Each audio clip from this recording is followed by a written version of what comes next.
Welcome everybody. It is 12:02, so let's get started. I am very excited about today. I've been studying the 8-function model for about 2.5 years, and it is a real honor to have John Beebe here. It is wonderful to have Richard Owen presenting. He's been participating in our Carl Jung panels, and I've been blown away by his insights. So I'm really looking forward to the presentation. And he asked for about 90 minutes to make the presentation. The thing is that this model, it takes the understanding of personality to a completely new level. So I'm delighted that he's making a detailed presentation. And then, so it will be Richard making the presentation, and then John Beebe and John Roth will be joining in the panel to talk about the model. John Roth has applied the model to business and history, and he's going to be doing a presentation, like a follow-up presentation on applying it to Albion Seed and Histories 2 weeks from today. So I'm really looking forward to that as well. So with that, let me hand it over to Richard. Richard, go ahead. Hi, Shrikant. So I'm just wondering if you can enable screen sharing for me. Yes, please. Give me a second. So thanks for hosting this. So yeah, I've got lots to talk about, and my favorite subjects in the world. So I could talk for days. There is a problem with screen sharing. Give me a second. Hold on. Okay. Let me see what if you is can deal with that. here. Just a second. Okay, I'm going to make you a co-host so that allows you to do screen sharing. All right, I should do it. Okay, here we go. Okay, so those of you who are new to Zoom, I'm not sure what version you're on, but usually there's an option somewhere at the top of the screen where you can select side-by-side view, and that's often better when someone's sharing slides if you want to see kind of what else is going on, what the people are doing. So hopefully you should see my slides now. So like I was saying, I could talk forever on this subject, but usually my sort of introductory courses on this are like 2 days long. So I'm going to squeeze as much as I possibly can into 90 minutes. Rather than being, just a kind of reflection of John's model, the way he would do it. In fact, he would obviously describe his own work better than me. I'm going to sort of describe my own interpretations along the sort of personality parts line. That's the name that I've given to sort of my own way of putting all this together. And I'm not the only one. There's a lot of people who are into John's ideas and the 8-function models and have kind of done things in their own sort of way. So I'm going to sort of bring my own flavor to this stuff at the same time. There we go. So just a quick disclaimer. We were talking about depth psychology here, but like this is, I'm not sure who's on the call. I'm not sure what state you're in or not in. But just to say, this what I'm doing here today and what I'm saying is not any kind of substitute for this is the advice of your GP. If that exists in your country, that's a family doctor or other healthcare professionals. So, if you are in a state where you're not okay and you are overwhelmed by emotional stuff that's coming up, this is not something necessary that's going to be for you right now. You do need to go and seek the appropriate help. So what I'm doing, this is for educational purposes and personal development, and you can go an awful long way with this model, but like I said, this is not a substitute for any of the other services that are available. So a quick bit about me. My type preference is INTJ, and there'll be more about that as we go along. So I come from Newcastle upon Tyne in the northeast of England originally, but I now live down in Brighton here, and you can see by my background. Apologies if my haircut goes a bit weird at times. Zoom's trimming it frame by frame due to the fake background, and it's kind of has a funny effect at times, so forgive me for that. The qualifications that I did is sort of MSc in organizational psychology. So through that I studied kind of contemporary like trait psychology and that sort of approach to personality. There was very little mention of Jung, and I got into psychology through MBTI and having insights about myself and others through that. So I was a bit disappointed that the academic world didn't really embrace Jung in the way that I was hoping. But it didn't stop me studying all that stuff by myself. So I'm a transformational coach as well. But my background, my first degree was in chemistry, and I had a music career along the way, just for a bit of fun. So quite a diverse background has brought me to where I am. So about 13 years ago, I sort of came across type, and that led me to Jung and John Beebe's work and lots of other people's stuff. So I just found it was so enthralling for me, and it became a passion for my life, really. So I've really started going deeper and deeper into this stuff. Along the way, I've become the treasurer of the BAPT, that's the British Association for Psychological Type. We do conferences and events around psychological type. The personality parts, that was, like I said, is my own sort of packaging of these ideas and adding my own sort of thoughts to this sort of model and framework. I also run the Brighton Jungian Psychology Meetup, our local group, which is great. We've got quite an alternative kind of community here, lots of people into Jung and this kind of work, so it's pretty cool. So just that's a grounding, like what are we talking about? We're talking about personality, we're talking about the mind, we're talking about stuff from a psychodynamic perspective. And the way I like to describe that is a systems model of the mind. It's different to the kind of statistical and behavioral sort of psychology that prevails today in the main. You could say like cognitive psychology is also a systems model of the mind, but somehow that doesn't get involved with mainstream personality trait stuff. So we're talking about a systems model of the mind, the psyche, the overall entire psychological system itself having conscious and unconscious aspects, and we'll talk about more of those along the way. But the main thing is this model is grounded in phenomenology, in experiential, first-person self-experience. I know that's one of John's favorite phrases for it, you know, the introspective exploration of the mind within.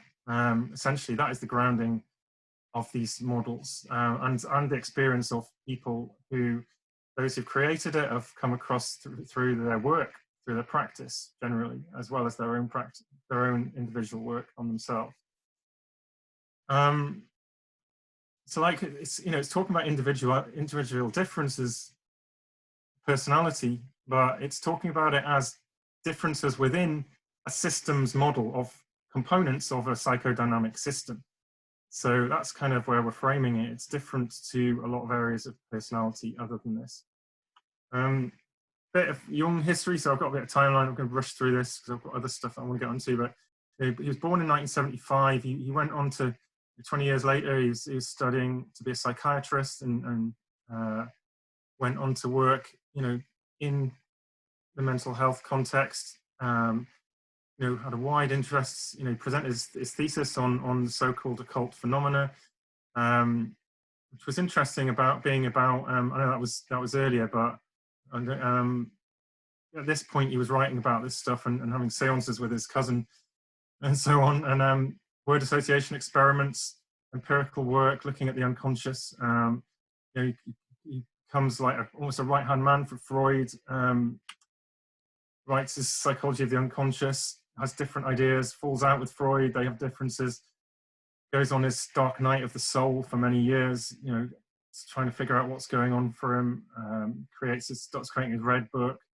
And at the time he's writing Psychological Types, which was published in around 1921 in German and then gets turned into English and translated. So he's only 45, that's only slightly older than me, I'm 43 and a half right now. When he publishes Psychological Types, it's quite amazing when you look at the timeline of Jung, you think, what did I do by that point in my life? It's quite amazing what he did, how prolific he was. You know, but after that, he goes on with the whole rest of his career, you know, getting into kind of all kinds of esoteric concepts, expanding on his models. He does talk about types, you know, even in the 30s, but he gets a bit disappointed because it's got taken out of context and a lot of people have missed some of the points that he was really trying to get across. Partly because Psychological Types is such a difficult book to read and quite a hard work to actually really dig into and understand. So yeah, he goes on throughout many years of study and alchemy and so on, and eventually, you know, passed away at the age of 85. So the quickest ever Jung biography there. But it puts into context where Psychological Types fits in within his wider context. But what it's really about, I mean, the idea of the problem of opposites. We could also frame this as one-sidedness, polarity, habitual attitude is a phrase that Jung uses. And this is what he's really talking about, how the psyche develops in a one-sided way, and people tend to be more orientated towards certain ways of seeing the world, certain ways of processing reality than others. There's a kind of, that's the crux of his work really in type. But it's all also within the wider model, which is looking at individuation, wholeness, transcendence of the opposites. It wasn't just about being a type and that's it. The point is that we transcend and grow, and almost this being a type is a step on the journey, but it's an inevitable step on the journey that kind of we have to specialize in some way during our development. So, Jung called himself an empiricist. It's slightly different sorts of empiricism to today in psychology, but he was grounded in people's experience, as we've already said, and that included dreams, included the experience of himself and his patients in analysis. It included also his discussions with colleagues. I know John Beebe's written a lot about the letters and the correspondences that Jung had as well, and he's grounding it also in a wide range of cultural interests that he has and that he studied in philosophy, religion, history, literature, and poetry. So it's an interesting grounding for the type work that he does. This is essentially the structure that he writes out the types in at least in the definitions section, not the definitions, in the chapter 10 of the psychological types. So he's talking about the extroverted attitude or extroverted type and introverted attitude or type. And within each of those, he goes through the four, what he calls basic functions, and what they're like in that attitude. And then that essentially leads them to then expand on these 8 types. I know John calls these types of consciousness. So that's what they are in the book. They're ways by which each of these 8 types of consciousness can become the dominating, orientating factor in consciousness, in the psyche for a person. And he describes different degrees of types. He worked in the mental health context. He saw some very extreme and even psychotic individuals, people who have become extremely polarized to a pathological level. But he talks about like what we might call normal levels of being a type. There's very much, there is a quantitative aspect to type, which kind of got a bit lost along the way because MBTI didn't actually take that on board and use that in their model, at least not explicitly. So anyway, he describes these 8 different types of mental process, essentially, that can become the orientating factor in consciousness. And he also just says near the end of the book that you can have an auxiliary, and then he talks about how the others are there as well. They're all there, but they kind of have different levels of consciousness or unconsciousness. And the unconscious functions are more inferior, archaic, infantile. They come out in less developed ways, often less helpful ways, less balanced ways. So the word attitude's an interesting word. He describes it, Jung describes it as a readiness of the psyche to act or react in a certain way, an a priori orientation. Selection or judgment takes place, which excludes anything irrelevant. The selection is implicit in the attitude and takes place automatically. And this automatic phenomenon is the essential cause of the one-sided conscious orientation. He's saying we don't choose this one-sidedness. It's something that happens to us automatically through this attitude which forms in the psyche, which predisposes us towards certain mental processes. This is a nice way of looking at it, and the mental processes can take on a kind of pair, like a polarity between a pair, like an antagonistic and sort of complementary relationship. And the visual way I've chosen to represent this is like a seesaw. You've got this pivot in the middle, and where the pivot is situated along the seesaw sort of gives you a sense of where the balance is in the system. So a seesaw is a dynamic system of balance, literally. And you can take this as an analogy for like a psychological system, whereby even if you can do this test yourself with something balancing on a pivot, you don't have to move something very far at all from the center point for it to have quite a significant effect overall and to skew the system in one way. just a really nice visual way of looking at it. So when MBTI took type on, it talks about preference as their way of describing this sort of one-sided balance between different psychological systems. So they're saying, it's a bit like having handedness. It's like a left and a right hand. We've all got both hands. We can all use both hands, but something kind of predisposes us at an early age to using one hand more than the other and feeling qualitatively different to one compared to the other. It's just a sense of, if you were to sign your name with both hands, there's one that's tested in MBTI, what's your qualitative experience of those two hands?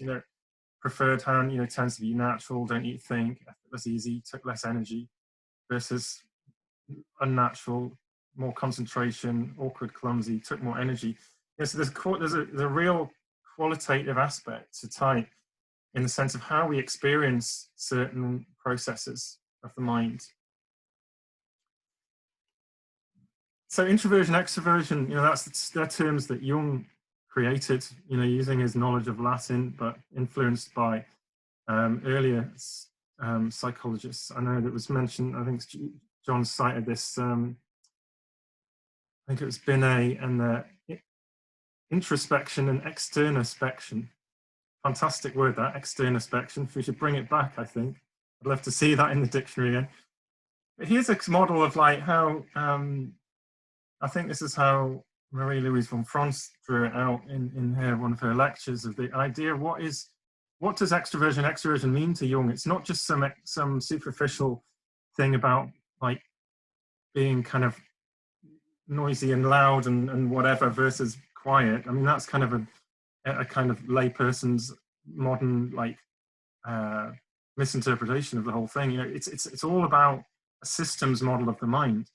And within the system, for something to be conscious or aware, or a mental process to engage at all, it becomes a subject. It's something that is experiencing and doing the engaging with whatever else it is, which is the object. And the object could be an actual object, could be another part of the psyche. It's something that is just not the subject. It's another entity that has some relationship to. And so Jung's saying, when the orientation by the object predominates in such a way that decisions and actions are determined not by subjective views, but by objective conditions, we speak of the extroverted attitude. So he's talking about the subjective experience, like what we experience in our first person inner world as the subjective experience, and then the object is third person thing that we know and experience and engage with. And there's just a different, see the arrows give you a different sense of what that relationship is like. There's a priority of attention, interest, and value. And the solid arrow in an extroverted attitude means the priority of attention, interest, and value is towards the object. There's still a subjective experience of it, but that does not have the priority of attention, interest, and value. It is secondary, and that's the point of the extroverted attitude. And likewise with the introverted attitude, to me, being an introvert, what that means is, my subjective experience is the real grounding of my reality. It takes priority and in terms of attention, interest, and value over the object. So Jung's clear that everyone possesses both mechanisms, extroversion as well as introversion, and only the relative predominance of one or the other determines the type. And also there can never be a pure type, in the sense that it possesses only one mechanism with the complete atrophy of the other. So this, it's very clear on this, that it's, some people misinterpret type nowadays and to think it's very extreme, or like we only have this function, or we only have that. And it's not true. We all have the whole of the collective makeup of the psyche, but we have priorities and orientations within it, attitudes. And there's a quantitative aspect of it as well. There's types to certain degrees, in the sense that we kind of, you can be much more extremely one-sided or not so.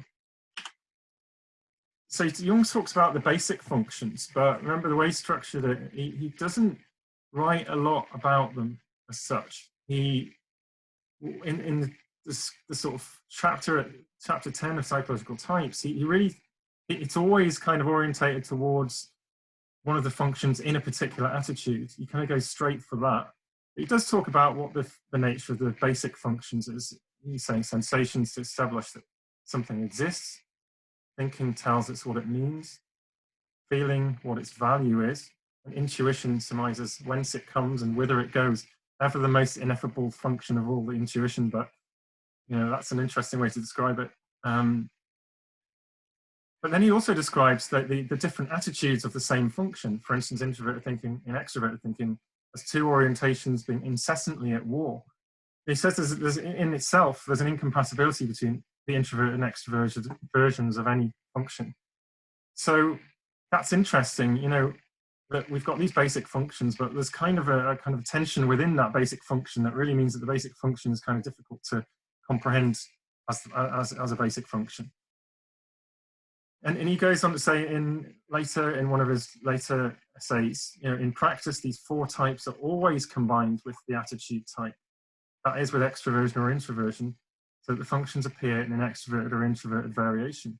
This produces a set of 8 just demonstrable function types, which is really critical to this. You're talking about basic functions, but you're saying really in practice, in experience, when you come across these things, you don't see the basic functions or the basic attitudes. We don't extrovert, free-floating extroversion.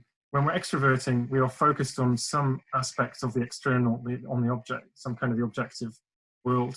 And likewise with introversion, they're never separate. So my thinking from this is that actually the basic functions and introversion, extroversion are abstract ideas.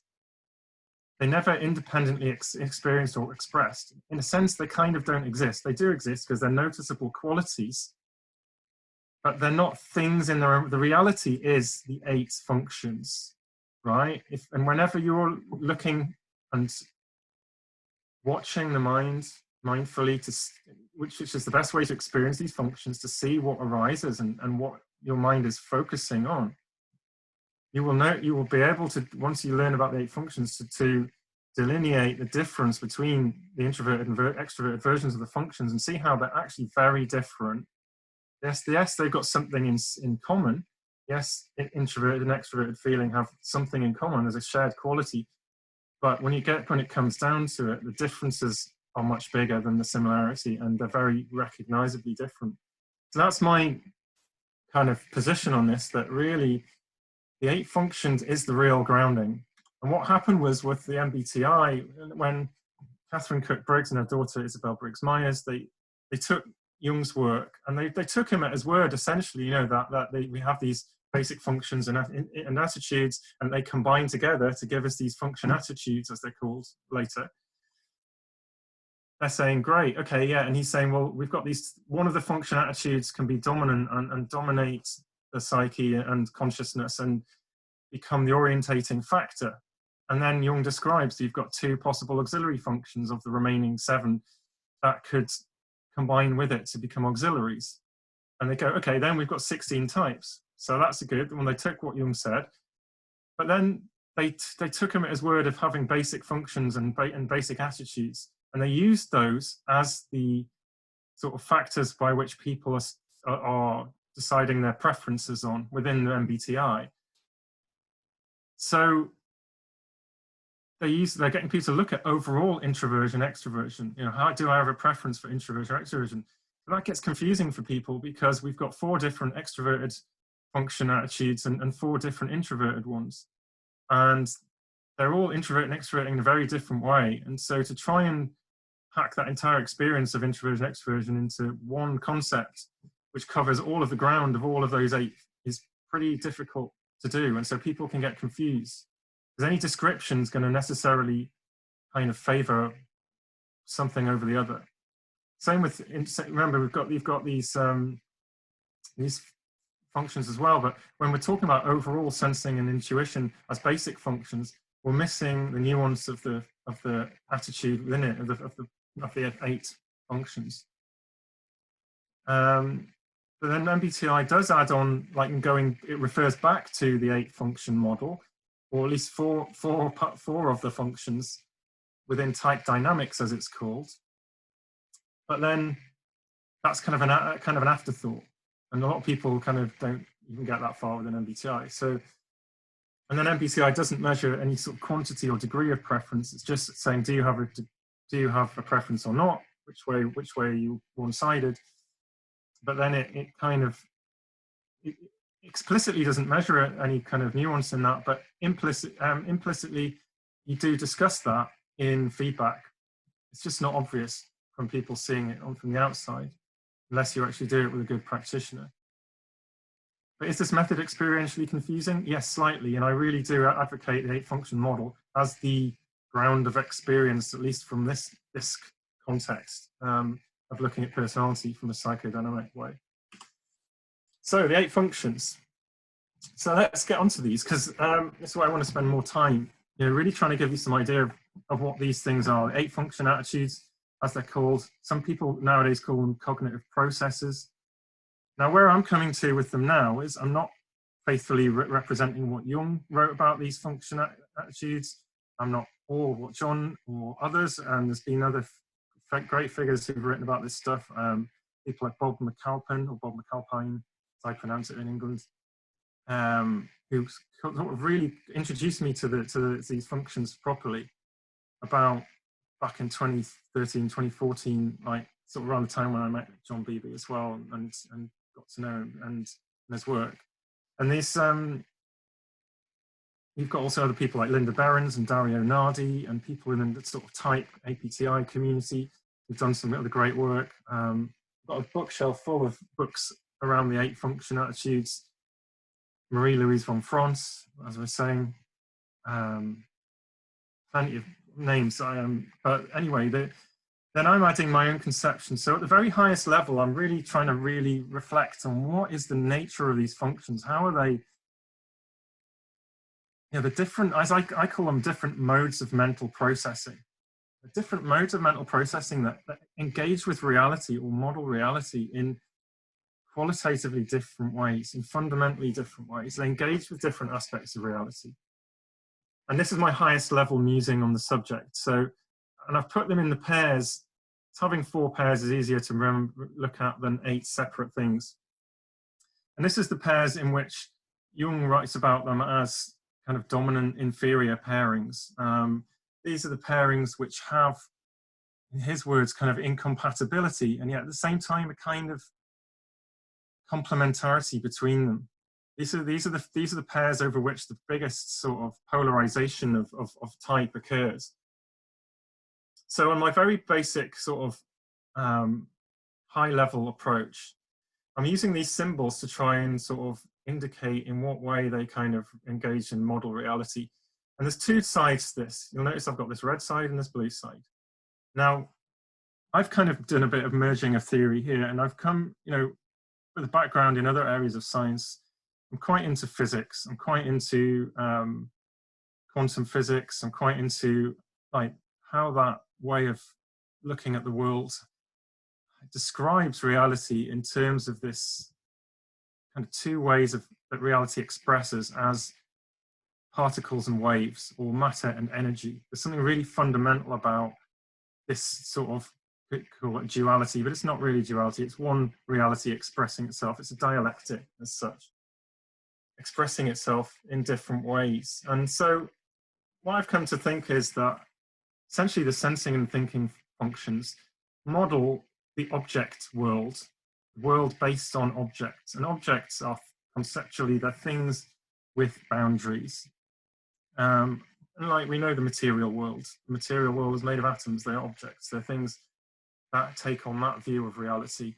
And the other side of reality is the energy view, the wave and ultimately field view. The field is not an object in the sense that it doesn't have a boundary. It propagates through space, but it has a reality to it of its own. It's a relationship between points. And that's how I see the intuition and feeling functions engaging reality in a kind of version of reality that has no objects, a version of reality that relates relationally and qualitatively what things are and how they react through their relationships. It's kind of a bit abstract, but it's kind of, this is my high level version of the functions of how to conceptualize them. So, you've got extroverted sensing, which kind of takes our input from reality and says, here's a thing, here's an object, this is the thing, gives it a boundary and go, right, this is a thing, and this is another thing, and this is another thing, and this is a thing, and I'm just going to be with these things, and I'm going to experience these things. And introverted sensing is kind of our trace of that process over time almost. It's like our concrete memory. It's saying, well, these objects have a history, like a tree trunk has a history in the rings within the tree trunk, hence the diagram. Introverted thinking kind of takes objects and even conceptual objects that can overlap and goes, right, I'm going to define the boundary and say what it includes and what it excludes. And then extroverted thinking kind of says, okay, well, objects can act on other objects and I can act on objects and make things happen, and there's a causality to the world. And we can be agents and we can act on it and we can do things. And that's kind of my very basic high level version. There's a lot more I can go into. But on this side, you've got a completely different version of reality. How do you engage with a reality where there are no objects? You know, there are points and there are relationships. And I think what extroverted intuition does, you know, it goes through with the world, taking all these points that represent reality and relating them all to each other in a very kind of fast and busy way, and sees all of these relative ways that things compare and relate to each other, and gets this real big map of lots and lots of data, and with it comes a whole load of possibility, and from all of that combining and all that correlating and all that relating stuff.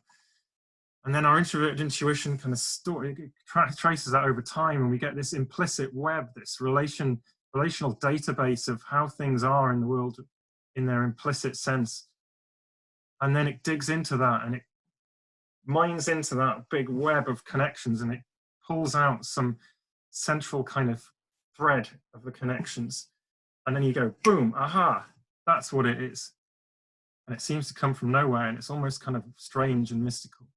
And you've got this other version, you know, points in reality can have an attraction. Gravity is like this in the sense of its attractive force. And I think extroverted feeling is just aware of what are the relationships between points, and those points could represent people, as they often do with extroverted feeling. What are those relationships like? It seeks to have a more attractive, more positive relationships. An introverted feeling just sees the dynamic balance and feels the dynamic balance that is there inherent in the energetic version of reality. Sounds a bit weird to say that we can tune into an energetic balance in reality. It sounds a bit wacky to some people, but you know, talk to an introverted feeling type, and they'll tell you what that is like experientially, you know, and what that is like viscerally for them. So that's my high level 8 functions. But let's look into these. What we're trying to do is, you know, if you're asking what's my type, you know, the theory is that, you know, one of these 8 function attitudes is going to be a kind of orientating factor, one that has the highest value, and also ultimately looking back over your life has been kind of the common thread that has pulled you back to it. And I'll talk a bit later about this more, about the mind wandering. Like, where does your mind get drawn back to? Where does it wander to? We're just going to look at these 4 pairs, and you know, one of these pairs potentially for you is going to be like what John would call like the spine of the personality. It's the polarity over which your life is kind of pulled out in this greatest sense of one-sidedness. And it could be either side of the pair that is the one that you prioritize. But usually when someone finds the pair that really describes the kind of the real challenge of their existence, it's usually quite clear. Mine being introverted intuition.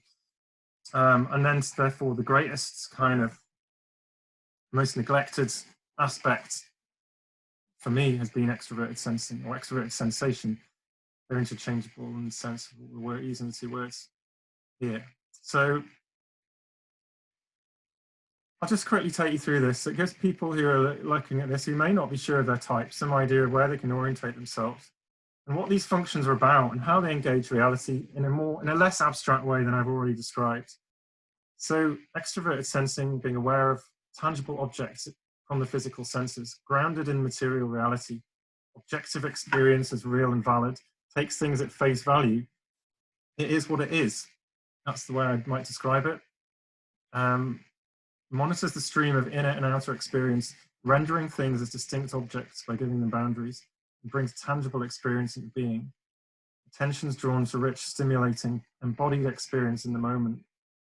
In seeking everyday situations, it notices specific details, seeks excitement and intense physical experience. Some of John's words that he uses for this function, he's kind of distilled it down to 3 words often for these, which is great, you know, engaging, experiencing, enjoying. I've put down to earth as well.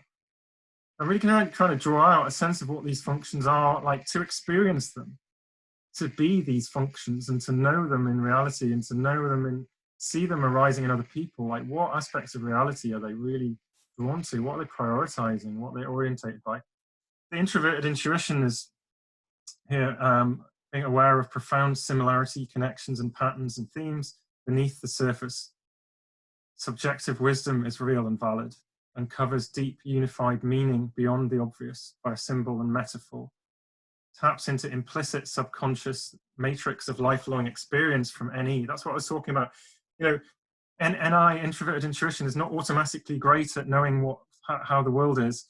It gets better as you learn, as you experience, as you grow. It's only as good as what you feed it. And as you grow throughout life, your intuition hopefully becomes stronger because there's more stuff to tap into in this web of experience. Joining the dots and the common threads gains insights into the essence, nature, and fundamental ways of things and people. So attention's drawn to a detached readiness where hunches and knowing arise suddenly. My wife's very familiar with this detached readiness when I'm not listening to her and I'm off in my head intuiting. Typically notices subtle implications and significance and seeks insight in aha moments of realization, integrates viewpoints, imagining, knowing, divining, predicting, abstraction, visionary. These are all things that might be describing this function as a dominant function. So, you know, 2 very different worlds, a big polarity. You know, is it something that stretches out your life as a kind of polarity, and which way does it go? And then we've got what I've called pair 2, like concrete past versus the open future. Interesting that psychology nowadays, it writes about this imagining, remembering system. The 2 do act as a kind of an overall system of the relation. And here we've got introverted sensing. And this is, my concept of it is different to Jung. Jung's got a very abstract idea of introverted sensing. And the modern idea comes via people like Bob McAlpin, who himself is an introverted sensation type. So I do trust his thoughts on this. You know, the idea of grounding it in a sense of concrete memory, rather than a more sort of kind of almost archaic sort of ancient historical archetypal form, which is what Jung kind of writes about. So this is a much more everyday, grounded sort of way of looking at it. Tangible sensory memory from previous experience, grounded in the concrete past. Verifiable information and data is real and valid.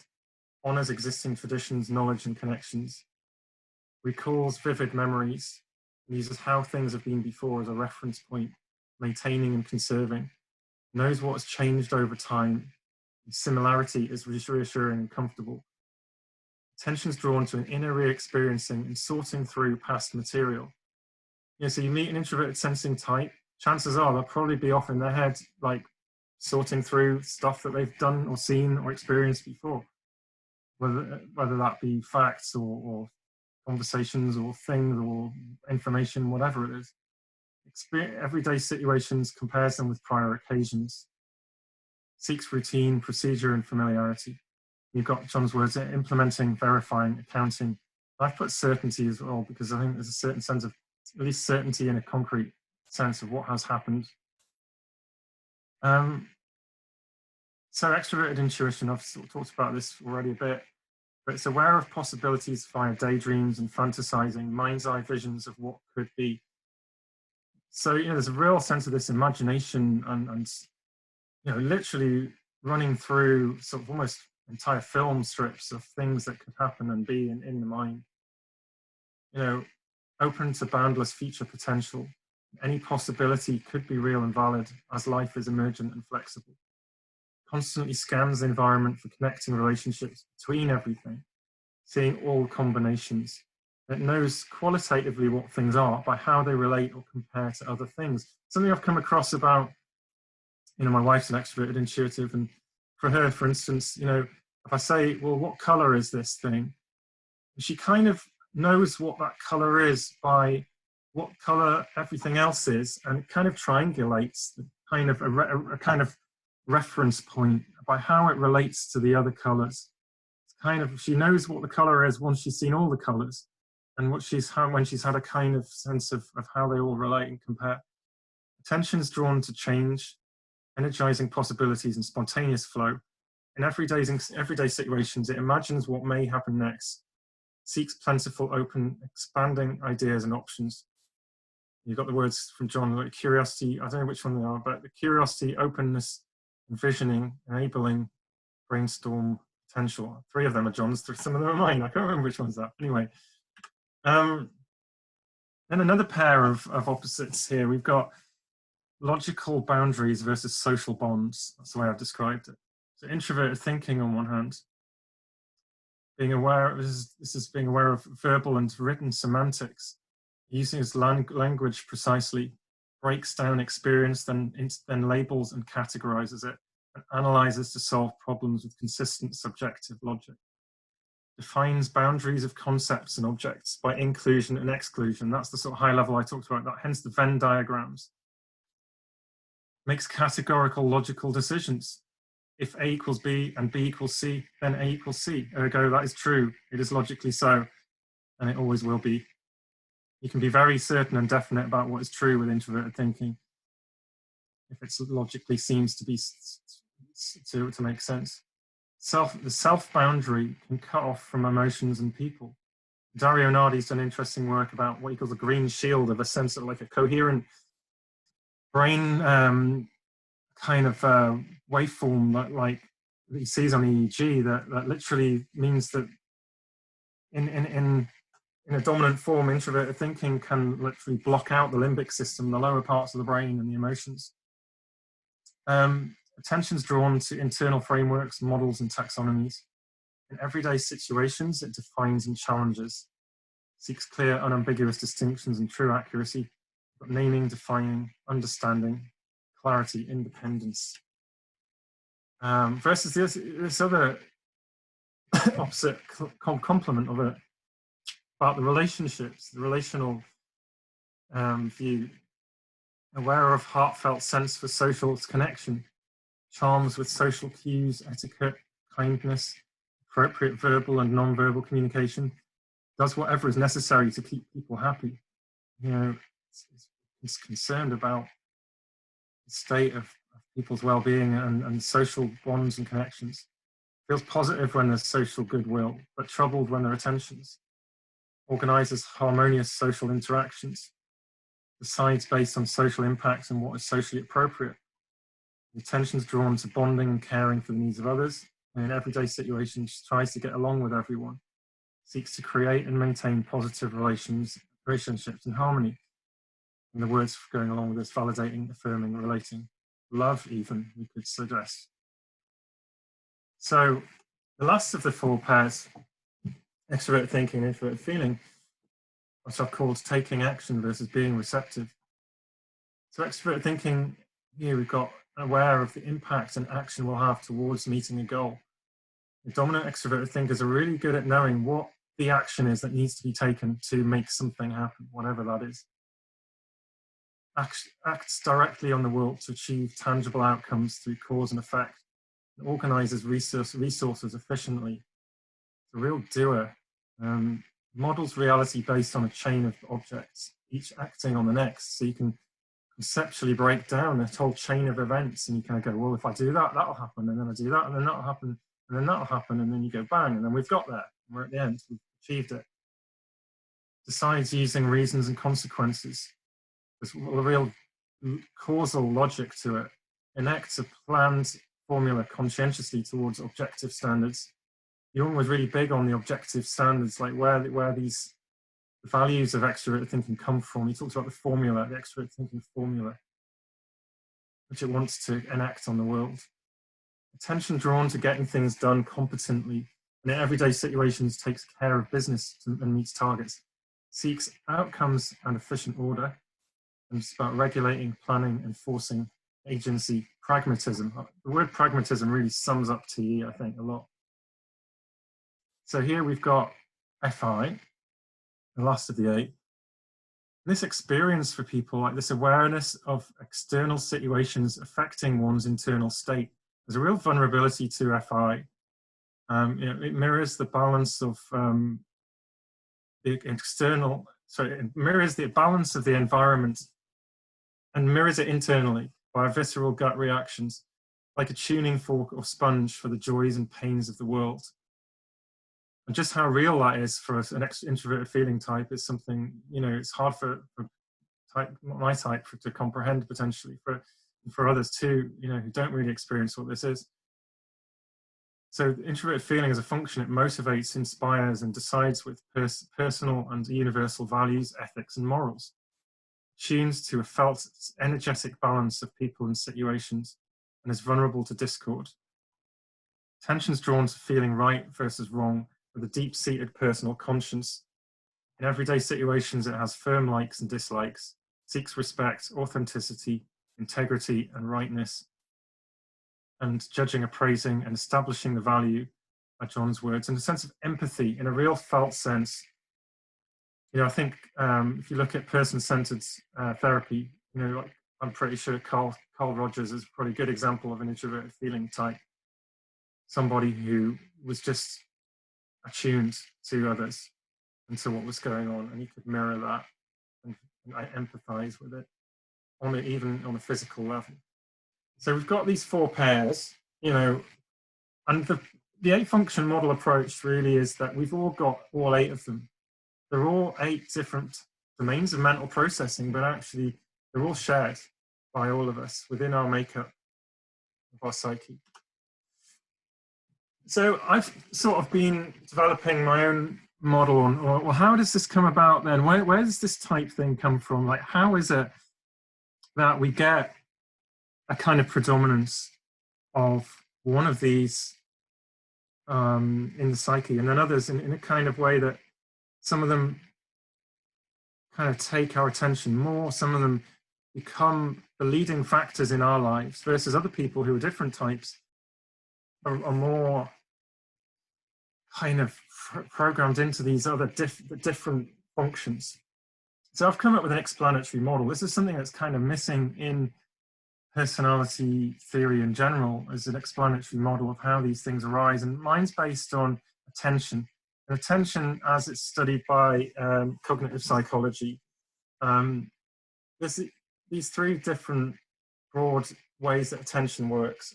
Let's look at this system here, this diagram. So we've got the kind of the biology here. We've got the brain and body, the biological domain.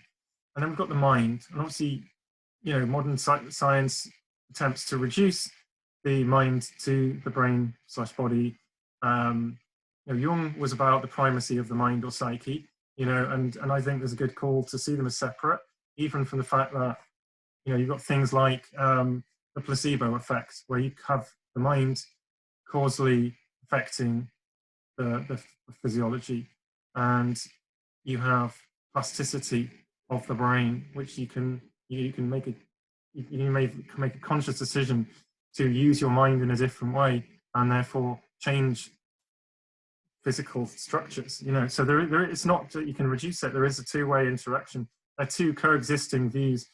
The systems view of the mind, which we can experience through the first person, versus the brain or body, the biology, which can be experienced as a third person by an observer, hence the eye of science here, which we used to draw in our chemistry labs on our papers as part of our experiments. This is the objective, rational, removed eye of science, looking out onto the only thing it can see, because it can't see what's going on inside your mind. Only you can experience that. You can maybe tell the ear of science on the other part of the head. But anyway, at the same time, we've got the environment interacting with all the system. our brain, body, mind system can affect the environment. The environment can affect us.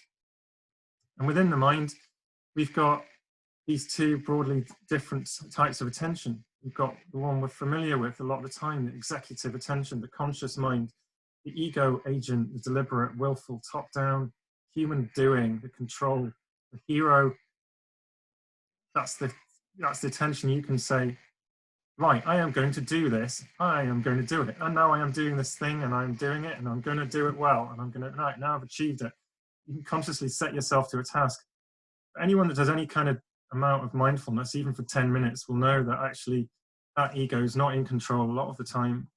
And what's happening a lot of the time is the arising mind, the unconscious mind doing its thing. It's the self, as sort of the little s self, the system of the self-expressing mental system, soul even describing the unconscious, seeming like it has its own kind of free kind of sense of autonomy. It can take us in a grip or flow. It's a bottom up. It's like being. It relates to the complexes that Jung talk about. It's underlying. It's the wandering attention. It's what you can notice when you're doing mindfulness, and you can set your conscious mind to go, right, I'm going to watch my breath, but then it naturally slips away, and you get taken into this flow of experience arising, the unconscious, the wandering attention. And then we've got the orienting attention, which is where the environment can literally force us to attend to certain things in certain ways, and the strong or weak situations. And depending on the balance between how strong or weak a situation is and how kind of forceful these other types of attention are, one of them may win the battle and kind of pull your attention one way or another. So let me give you an example of how this can work. So within this system, I believe that the where type is based, what actually creates type is this intrinsic attentional bias. That's what they're my words. So I've used to describe what happens within the wandering attention. We don't all wander to the same place, to the same thing. In fact, we habitually mind wander, usually more so to one function. And this is not just now, not just a snapshot in time, but what type is got to be viewed in a developmental context. Type, for me, the 16 types are developmental pathways. This is really important. It's not just a snapshot of what I am now. My type is grounded in how my psyche developed and how my wandering attention pulled it a certain direction habitually over time, especially when I was a youth, when I was young, when I was growing up, when I was really forming the foundations of myself as a person and my grounding of my psychology. You know, that's really precious time when we're in our, when we're even from 6 years onwards up to, when we become a young adult. That really crucial time, which really sets us up for the rest of our life. And that's why we've got to look at type there. During that formative time, which of these 8 functions was my mind being drawn to? But then also asking, did I follow that? Because the problem is, the environment can override that. And this environment could be mum and dad. It could be your culture. It could be the society you grew up in. It could be your, could be anything there that's affecting you and like trying to shape you to be a certain way. And so could be that just the environment you're in that meant you had to survive. You had to constantly, it had to constellate certain functions to enact on the world. But that's kind of, if your type is this underlying pull towards using certain functions, it gives you a sense of specialization inherently. That has kind of effect of like, well, does the environment support that or not? And that's why often people end up in therapy, because their environment has not supported this intent, and it's been in a constant battle.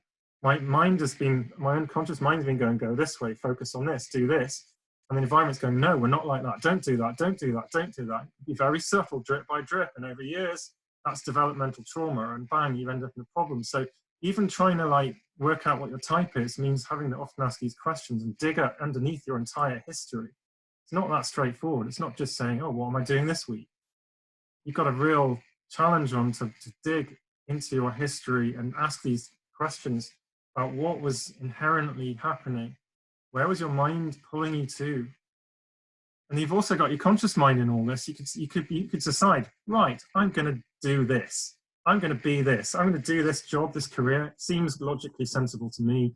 That can also be a conflicting or supporting your type, depending on whether it's pulling in the same direction.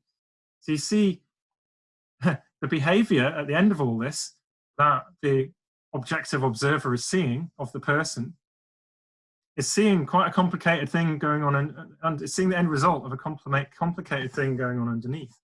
So if you're trying to type somebody or work out what their type is, or even if you're trying to be this observer, if your conscious mind, your narrator, self-concept is trying to do this internal loop of objectivity for you and say, who am I, based on what you've been doing, and if you're not looking at this whole process of what all these different inputs are that actually give the output of what your expressed behavior is, then you could be really missing what your type actually is.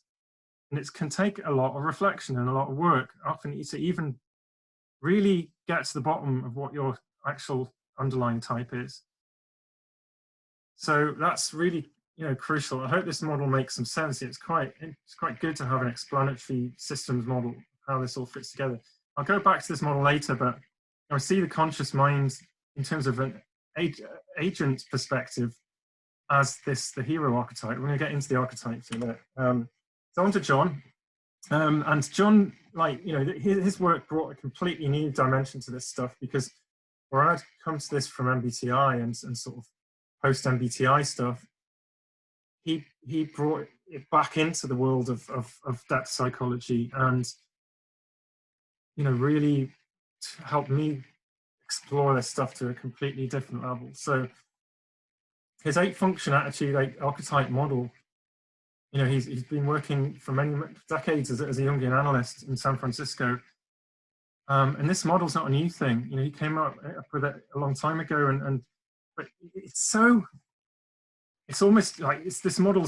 I believe it's so good and such an amazing revelation on human behavior and personality that it almost seemed too good to be true. And it's not surprising that he was very careful about how he kind of shared this with the world, and spent over 30 years validating it in his clinical practice and then within workshops with other people. Because it's just quite amazing stuff, as we'll see. Depth typology is kind of a name that's been given to his kind of area of work by Mark Hunziker. And John's book and Mark Hunziker's book both came out in 2016. So that's further reading, if you haven't already got them. Energies and Patterns in Psychological Type, and Depth Typology by Mark Hunziker. So, there's other people, now also exploring this stuff. John's got a lot of great following of people, myself included, who've really got into this and, helping to kind of express it in their own way. So in the model is sort of 8-function attitude, 8 archetypes. So what are archetypes? I know that's the subject of Shrikant's webinar, his meetup today. So I like to look at the two halves of the word, archaic and typical, as kind of different roots.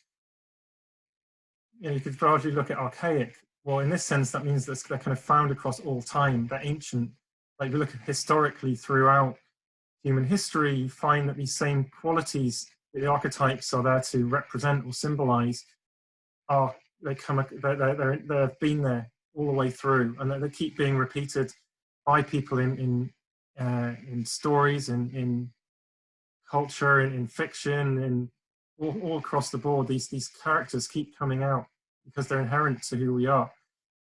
And they're typical, they're found everywhere, so all different cultures. We're talking about stuff that is part of the collective unconscious, that qualitative aspects of the mind that are shared and evolved into us as human beings. I like to say that here, that you could think of them as inherited, shared psychological structure. I have managed to draw on this. I've got some kind of weird pen thing. and also qualitative blueprints of abstract form. They're on an abstract level. They're like qualities in an abstract sense that give the psyche form, that give us a sense of like how it expresses in a way that can be recognizable and characterized. So another way of looking at it, within this depth typology, one way of looking at it is the functions, which we looked at, are the what we do, and the archetype is the way that we do it. There's an old swing song that you may be familiar with. Take what you do, it's the way that you do it. The archetype being the way that you do it. And you could also describe archetypes in this model as kind of roles, characters, emotional tones, flavors, or qualities of expression with which the functions can be expressed. So, and I'm not sure I got these yellow lines on here. Any suggestions as to how one might remove Zoom doodling would be very useful, but this is a stack version of John's model, drawn out for two different types. In fact, for my type and John's type. And bear in mind that, you might, in MBTI terms, you would officially say, my type preferences are INTJ. I don't have any problem with saying I am an INTJ, because if I look at it in a developmental context, it's a fact, looking back at what happened to me, that as a young person, my mind was just kept being drawn to introverted intuition, that world of implicit, abstract knowing that we've described before. That's just a fact. I know my mind was drawn that way. Thankfully, my environment allowed me the luxury of being able to do that. And I know, and as I became a teenager, this extroverted thinking function kicked in, and I became really good at doing stuff and making things happen, and just knowing how to be pragmatic. It just came naturally to me, and these functions came into my life, without me choosing them. They just came to me, and I embraced them, and I was lucky to be able to embrace my type. Some can't, as we discussed before. The environment may conflict. So, in a sense, what happens is with this model, we can look at these, I can call them different slots, 8 different slots for the psyche, and they are kind of labeled by these archetypal qualities. And they're not to be, this is not to be seen as a hierarchy 1 to 8. And some people describe it as that, like most conscious to least conscious, or most developed to least developed. That is absolutely not how to see this. And that's why the stack model is not my favorite way of looking at this. It's a qualitative model, but these slots have a qualitative expression described by this archetypal kind of persona. That's not the right word, per character that these labels describe. Hero, good parent, eternal child, anima animus, opposing personality, critical parent, trickster, and demon daimon. And I believe the ones that John created his own terms for are opposing personality and demon daimon. But the others were already within sort of Jungian literature and the broader sort of academic study before anyway. But John's work, he came to realize that in his practice, he was consistently seeing that within the typology, the functions that you'd expect to be in a certain kind of position, whether it's like dominant or inferior or auxiliary tertiary, or one of the other 4 functional attitudes, were consistently expressing with certain kind of ways of being the certain archetypal kind of qualities that you start to recognize with archetypes that are already being written about. And within this, there's also 2 halves. There's what I call the light side and the shadow side. And there's a different, it's what John calls ego syntonic for the light side and ego dystonic.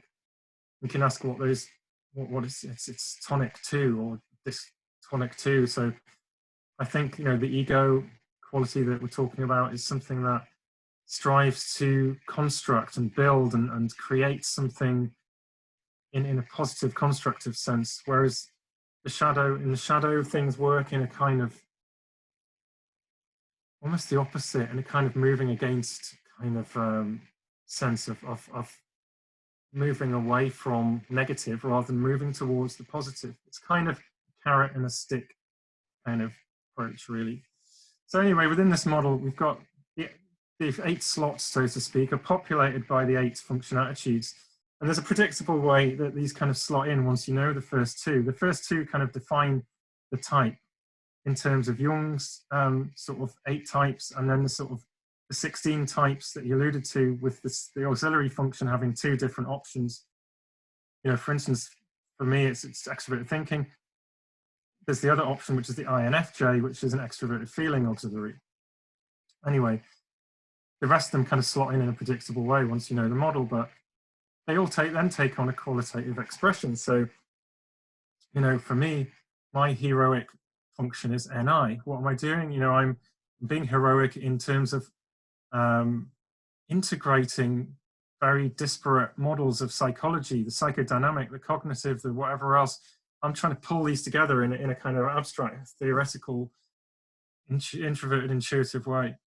And with my extroverted thinking, to do something about making that become part of the reality, that the world of psychology that I'm in, and planning talks that hopefully get that point across.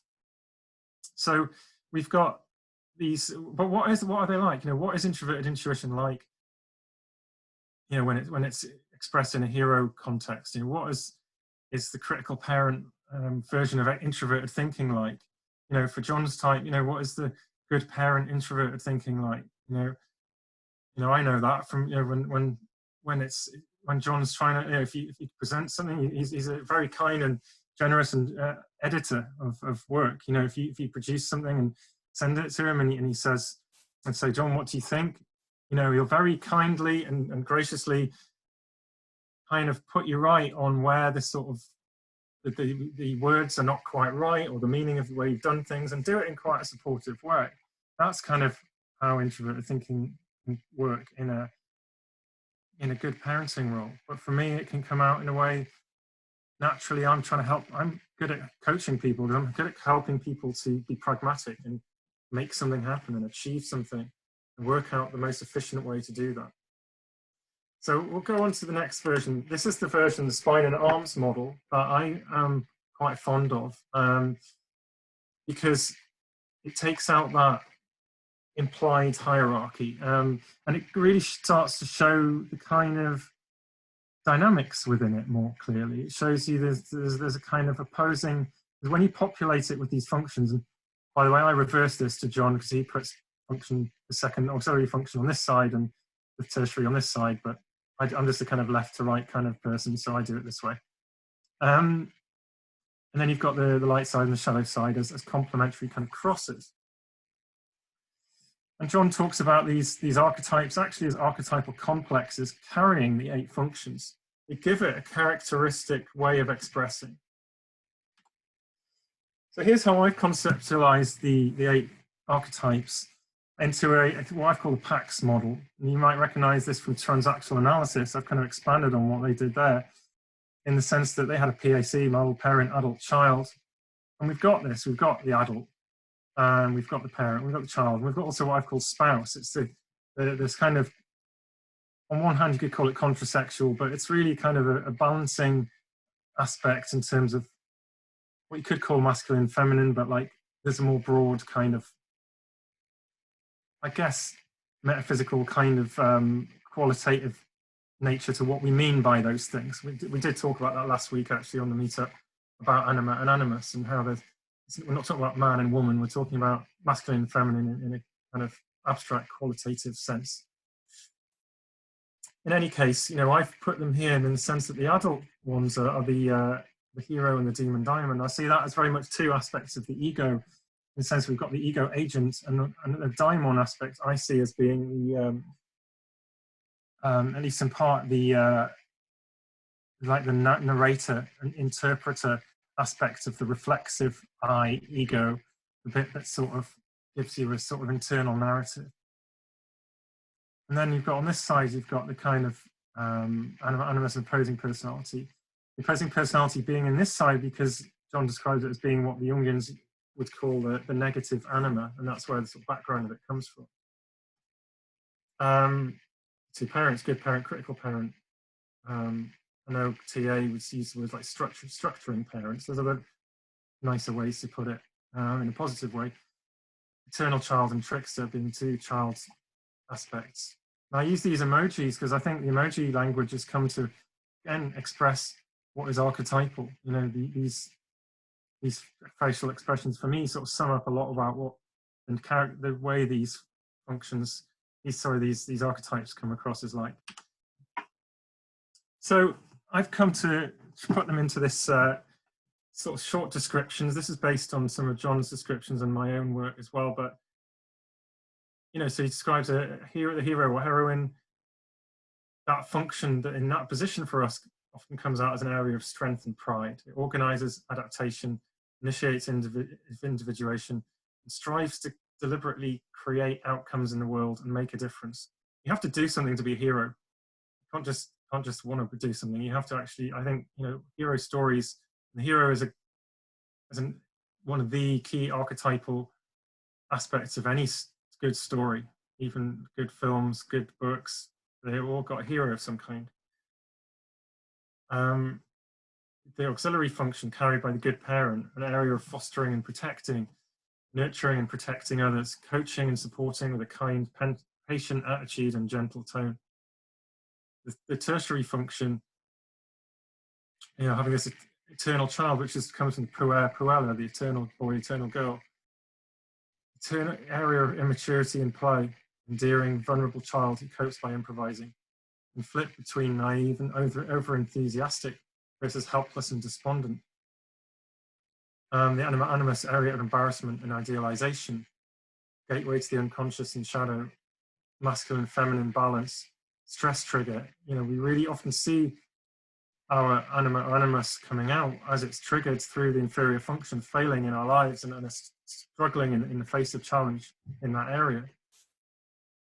So these, you can almost see them like as different parts of us, and that's where the personality parts idea, you know, comes from. And that is also explicit in John's and Jung's work, which we'll come to in a minute. So on the shadow side, the opposing personality, an area of frustration and challenge, defends by offending, seducing, and avoiding, self-critic, passive-aggressive, paranoid, oppositional, self-sabotaging, perceptions and judgments. You know, so we start getting an area which, you know, when experienced and arising in the mind, these shadow parts can be often quite uncomfortable and troublesome for us, especially when, you know, they're arising automatically, like autonomously, through the unconscious, and just forcing their way into our lives.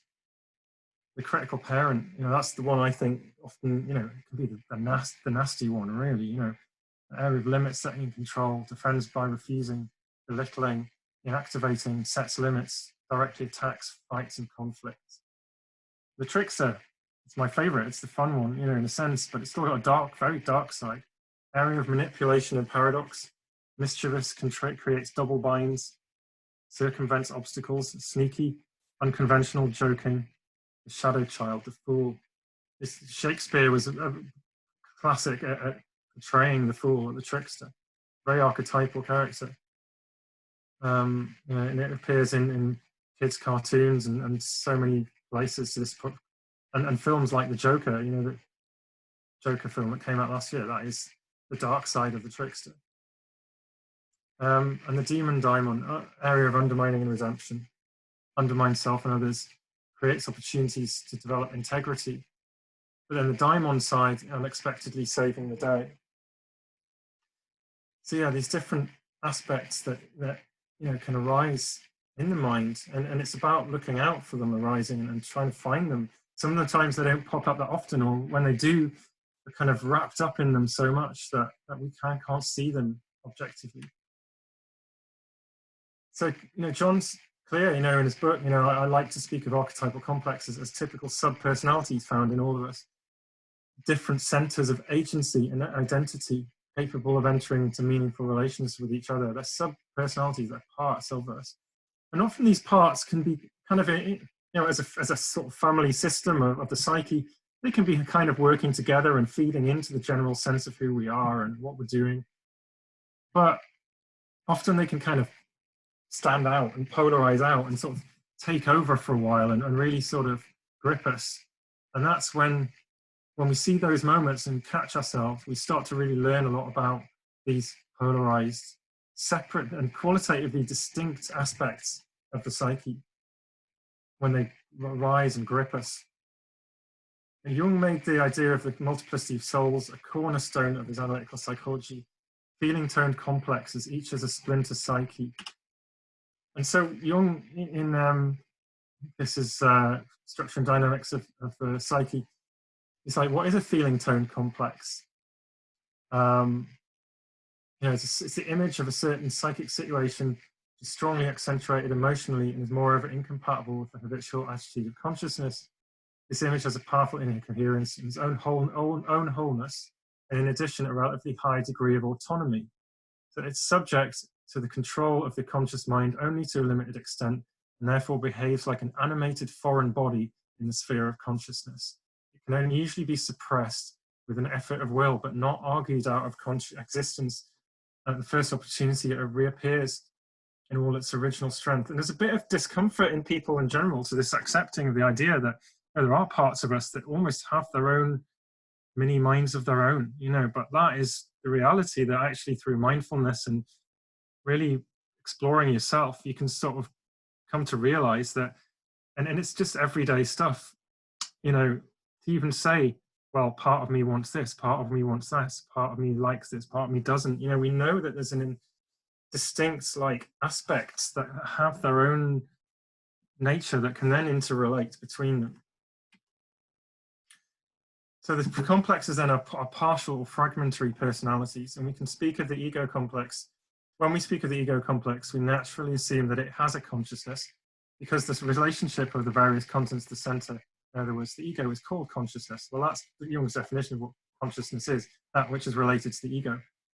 But we also have a grouping of contents around a center, a sort of nucleus in other complexes. So we may ask the question, do complexes have a consciousness of their own? That's Jung from the Tavistock lecture in London in 1935. So, you know, back to this model, you know, what I'm seeing is like, you know, within the minds, we've got these many centers of agency, of attention. You know, the conscious mind may think it's the only aspect, it's the only thing that rules the roost a lot of the time. And you've got these two aspects because they're distinct. You know, we've got the agency aspect of the ego and we've got the narrator side. And you can find yourself in a situation where your narrator is reflexively aware of what you are doing, and yet you're seemingly not making it happen deliberately. You're out of control. It's like when you're just banging on the table or you're shouting at your wife or something, and you get that funny sense that you go, hang on, I'm not choosing to do this, but I know it's happening. I'm kind of watching myself do this thing. And that's what I mean, is that the ego has these two distinct, the agency and the interpreter, the narrator, are two distinctly separate things. So they're not one and the same. But the whole system, in my books, is unconscious. You know, it's just kind of an attribution that the conscious mind thinks it's something special. It's really just part of the overall expression, really, which is why all of these in here. And these are, I see these 8 archetypes as, you know, 8 different centers of attention and agency, but they're not deliberate, intentional centers of agency. The only one we ever have any choice over is the hero. The others really use us, we don't use them. But within the psyche, we've got all these 8 functions. The 8 functions are like tools that, you know, the ego can learn to use, and we do have to go on a hero's journey and learn to, at least to some degree, to be somewhat able to use the functions deliberately in our everyday life, even just to survive, with varying degrees of success. But through John's model, it kind of gives us a sense that naturally the 8 functions are kind of carried by other aspects of attention, other sort of centers of agency, but which have their own specific kind of qualitative characteristic nature to them. Whereas we know what the kind of ego agent's kind of sense is, and that's depicted in every hero story ever known. So that's my kind of explanatory system model. I'm going to quickly give you some examples in real life stuff for the next 10 minutes or so, just to finish this off. How this kind of works. So this has changed my life entirely, like learning this stuff, and it's really powerful stuff for understanding how we relate to other people and how our relationships become tinged and shaped by archetypal powers that are really not conscious at all. So here's the model mapped out with my type and that of my dad. Now he's unfortunately passed away a few years ago, but we had a tricky relationship. We had a relationship whereby what was my dominant function, what was my orientating window view on reality, or function that gave me my strength and perspective, was ultimately part of his shadow, and vice versa. So my dad was a really warm, caring, really nice guy, and he embodied what extroverted feeling was about, as somebody who was warm and charming and cared about the social relationships that were around him, and looked after and cared for people. He was a doctor, actually, so that came out in his work and his bedside manner and what he did. But I was the kind of the daydreaming young introverted intuitive, and off in my head coming out with what to him were kind of ridiculous and wacky big ideas that didn't seem to have any grounding in his world. But likewise, his extroverted feeling, even though it was so warm and nice, the trickster part of me came right out every time, and it would make fun out of his, it would make him out to be the fool, as he would brush off my intuitions and make me the fool. So we had this real kind of two-way kind of full projection of this trickster archetype onto each other, and that shaped, until and using this kind of psychology and model helped to make me aware and break through this stuff that was going on all throughout my childhood. It's been very powerful to get a window onto what was happening. That when my trickster part came out, which was then making fun of his extroverted feeling, it was like, he'd come in and he'd be so warm and he'd be happy to see his kids, and he'd be like, right, I'm home, here I am, I'm home, hi everybody, and extroverted feeling types can be quite effusive at times, really express themselves. So I'd be kind of mocking that, going like, oh, hi everyone, I'm home, woo, it's me, hi everyone. That's me mocking, but that is like the sense of how the trickster might mock that function. It might mock people who exemplify that function, but it also can trick and slip out of double binds. So I can use relational stuff, relational intention to defend myself and try and, the shadow is about defense. It can help me slip out of trouble whereby someone says, why did you do that? And I'd be like, oh, I was just trying to help. I was just trying to be nice. That's my trickster trying to worm its way out of the blame. Likewise, me and my wife, we're living this. It's a living model that you can see these parts arising and being triggered and expressed in yourself. So when that function is triggered, is expressed in one of us, it's constellated in the other, and with it comes the kind of archetypal quality that comes with it. So, we can be I can be quite childish about my values of what's right and wrong, and what I like and what I don't like, and what I do want to do and I don't want to do, and I don't care about that. If we can really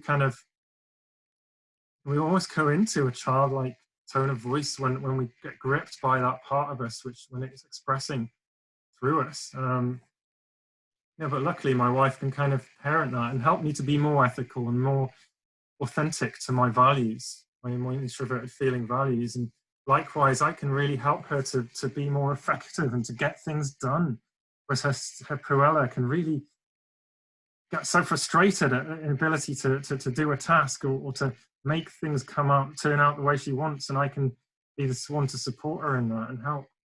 But the shadow is not so pretty, It's like my trickster can turn its nose up and make out social etiquette to be ridiculous. But, when that critical parent turns its mean face towards me and reprimands me for doing something that's socially inappropriate, that's a dynamic we have to be so careful not to get into, because it comes out and it triggers, and there's parts of us, and because they're complexes, the more these things are triggered and the more you have conflict, the more charged they become and the more explosive they become. And you've got to watch this stuff, and you start to see how you become a little ball of explosive complexes where these parts just fire out and take you over for a while. I mean, this is like living real stuff.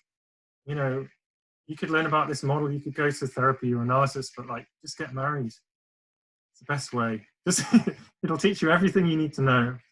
It'll teach you everything you need to know, just having relationships with real other human beings.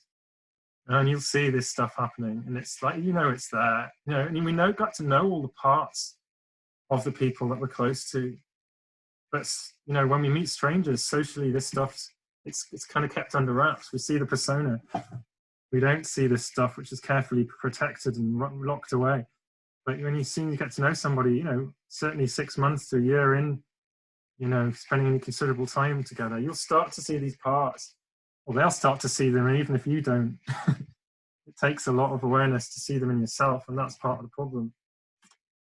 So what I'm doing with personality parts, you know, that's trying to add to this, I'm trying to make this a parts model from the ground up, because it was explicit in John and Jung's work, and it's, you know, there's a lot of other great people who've written about subpersonalities, John Rowan being one, who's the late British psychologist, who's transpersonal psychologist, and you know, he did a lot of work pulling together theories on subpersonalities.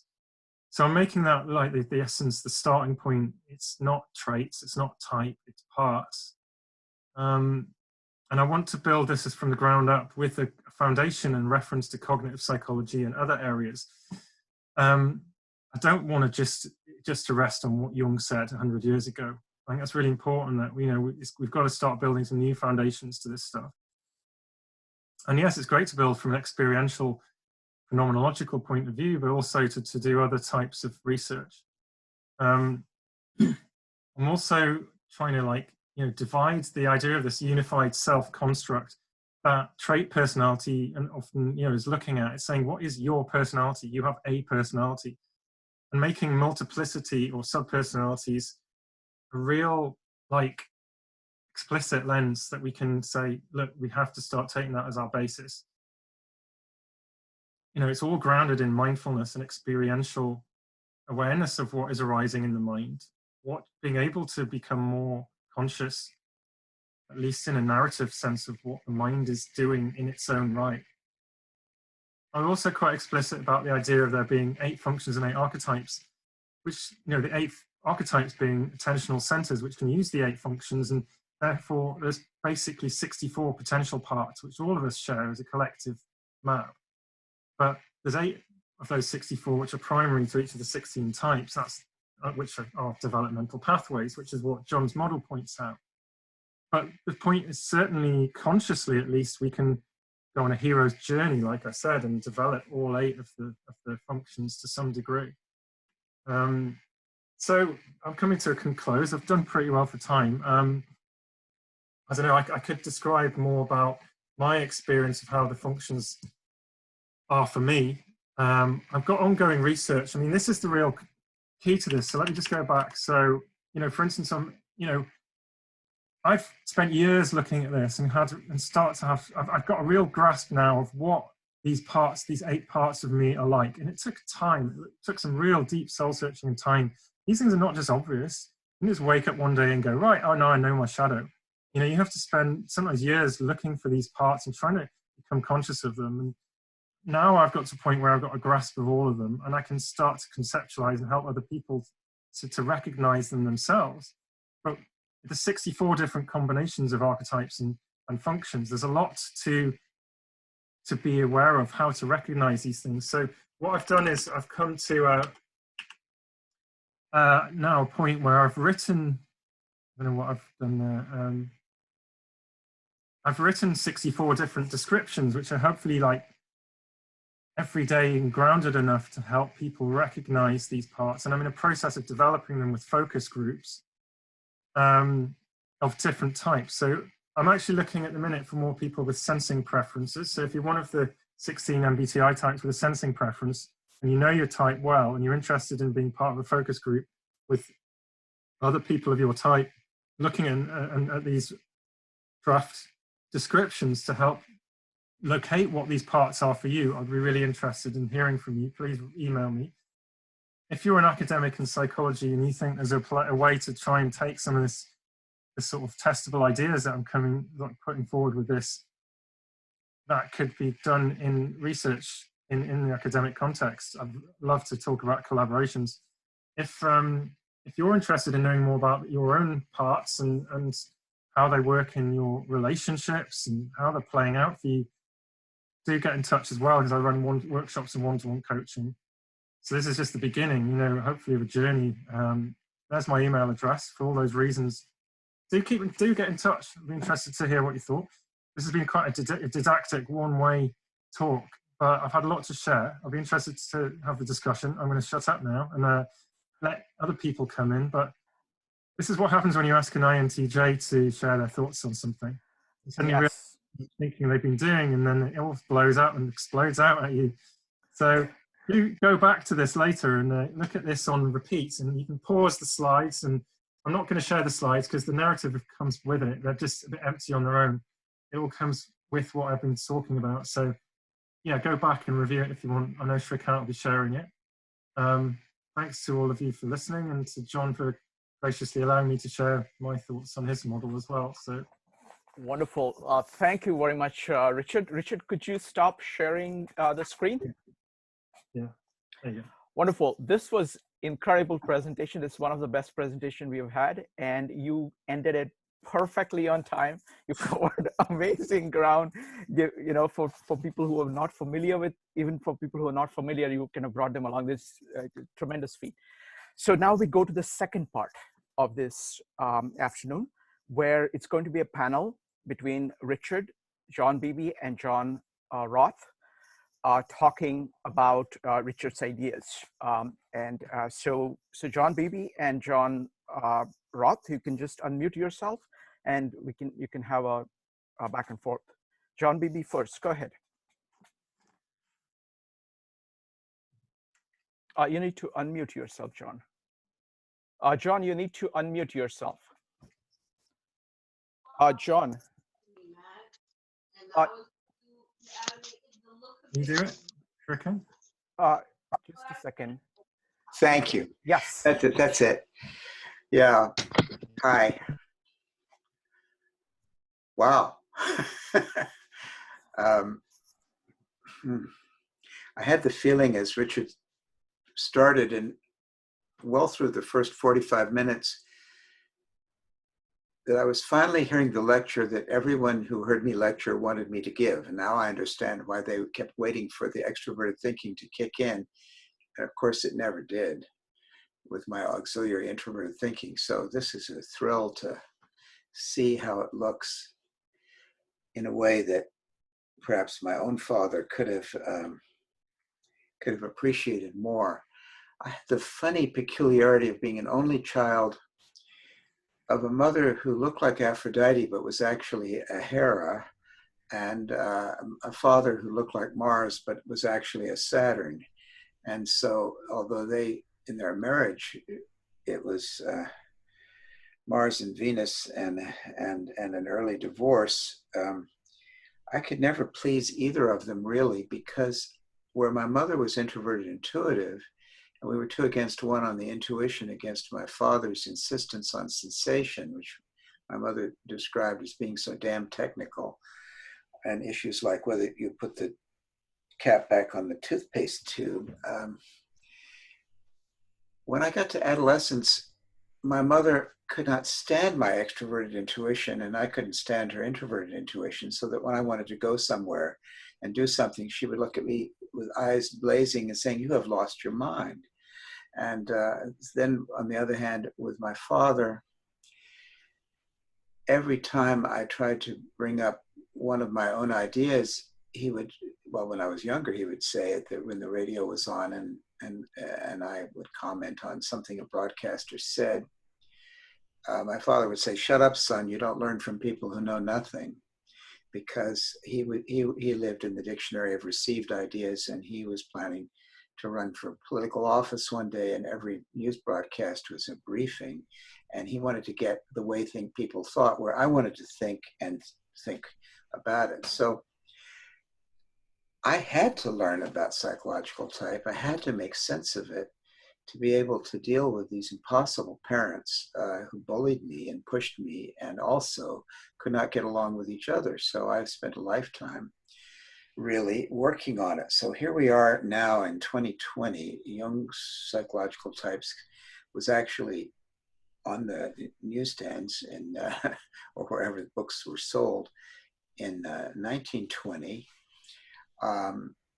I took the MBTI for the first time as part of a research project in the year 1968.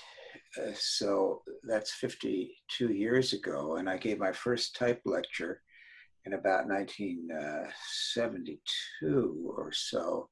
And the woman who heard me lecture said, is it really as boring as all this, or is it just the way you're teaching it? So I've had a long lead in for figuring out how in the world to make sense of type.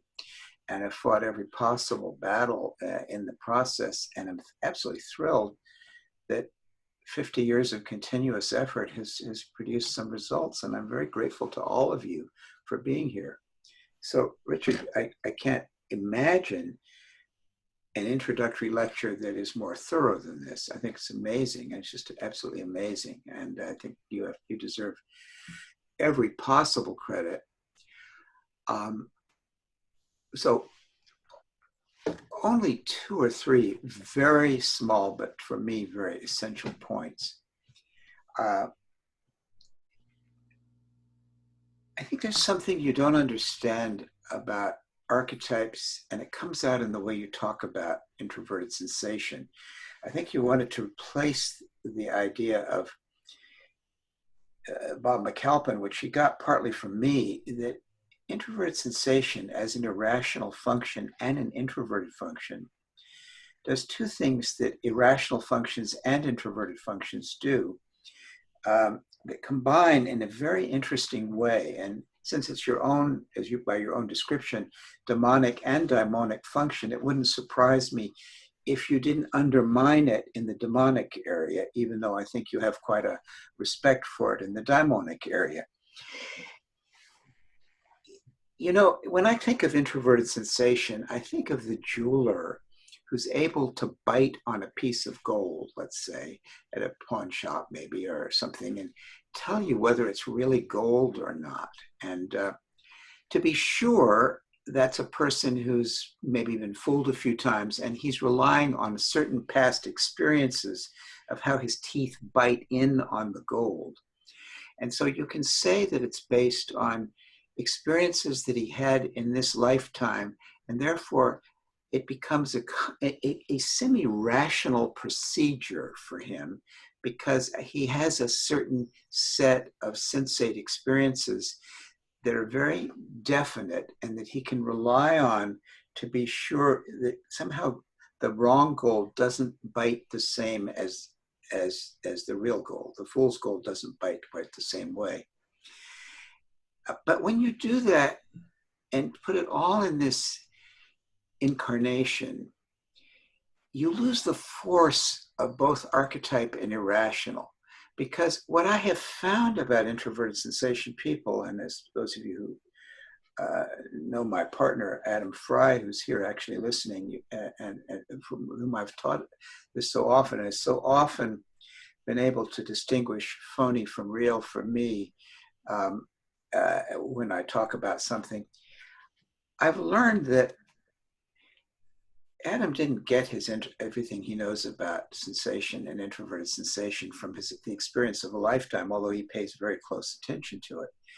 There's what I would call a God-given ability in the introverted sensation type to already know whether something is real or not. That's something no introverted intuitive has in the same way. And that's the problem with introverted intuitions. Even C.G. Jung didn't always know. If he hadn't had Emma Jung, who was an introverted sensation, there was a side of Jung which could have missed quite a lot of boats, and actually did miss a lot of boats by being kind of just slightly off. And so the introverted functions and I really believe in that book, The Experience of Introversion. It's a phenomenological study by Alexander and Shapiro that I published by Duke University Press in 1975. And they're both remarkable people. Alexander's a great, what's called a personologist, and Shapiro is a great phenomenologist. They talk about how the introverted functions operate by not by merging the way the extroverted functions do to get a shared common ground of experience, but by going inside and matching up with some archetypal sense that guides.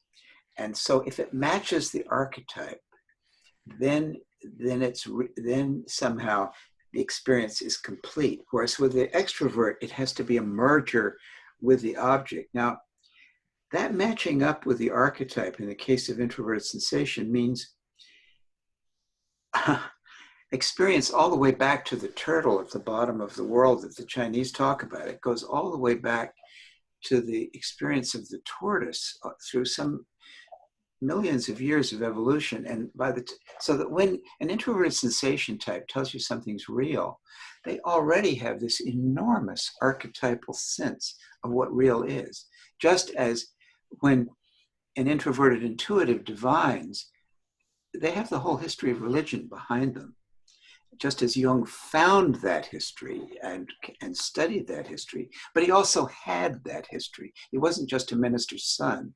He had the introverted intuition of what the numinous is long before he got all the history of religion. So you have to make room if you talk about my model, for the enormous power archetypes give, and particularly people who use the introverted functions to check against the archetype. It's almost like they have insider trading that the extrovert doesn't have. And I just wanted to offer that because it opens up something that I think you're doing. It's the only wrong thing you're doing is it gets a little too rational. Your superb, better than mine ever will be, extroverted thinking can organize this for us. But let's remember the mystery is in the archetypes, the mystery that consciousness emerges out of these and in such particular ways is a true paradox. We all seem to have the 8 archetypes. They seem to appear as in any self-organizing system will self-organize according to these 8 archetypal positions, or as you say, slots. But that they also generate these very specific forms of consciousness that either dive into what other people are experiencing or go back into the archetypes. We're now in some very interesting place, not unlike the Big Bang. How in the world does something come out of nothing? We're at that same moment when we deal with the archetypes in a place of mystery where it's not just rational, but somehow almost amazing that we have that archetypal background and then the generation of consciousness. And I thought if I chose just the introverted sensation function to complicate what you said, it might bring us back to the complexity that makes this whole thing a subdivision of Jung's original interest, which was complex theory, and how our minds and our consciousnesses are grounded in complexes, which in turn have archetypal cores that we cannot forget about. And so that oscillation between introversion and extroversion has to be maintained in any real understanding of psychological types. You yourself got this so beautifully when you said one thing that I made a special note of. You, and I wanted to just get that word that you used, and I'm sorry I have to look at my notes. You had a way of talking about going back and forth, carrot and stick. I thought that was really quite lovely. And the carrot is different for the introvert and from the extrovert, and the stick is different from the introvert. They are, but we have to keep them oscillating with each other. So you gave us so much exquisite extroverted sensation. I wanted to kind of compensate with some thought of introverted sensation. So I'm being a bit of a stick to the most delicious carrot that I've heard in a long time in this area. Thank you very much. Thank you. That was really kind. The introverted sensing is interesting that I'm no doubt demonizing it. So apologies, Adam, or anyone else. I think, yeah, when I was reading again recently, Jung's writing on introverted sensation, he's alluding to that sort of ancient, archaic sort of trace of what things are. That you're saying, like going back to the time of the turtle, you know, like it links back evolutionarily speaking to our roots and all introverted sensation ever, essentially, you know, it's all kind of part of the same building process. So my thoughts are, like, challenge writing descriptions is how to capture that in a down-to-earth way that, like, typical everyday introverted sensation types will get and go, yes, that's my experience. That's what I recognize. But if I say to them, you know things because the earliest turtles knew them or something, it might not quite work for, you know, I'm trying to get to sense of, like, what it is to them, and maybe an introverted sensation type's best one to answer that.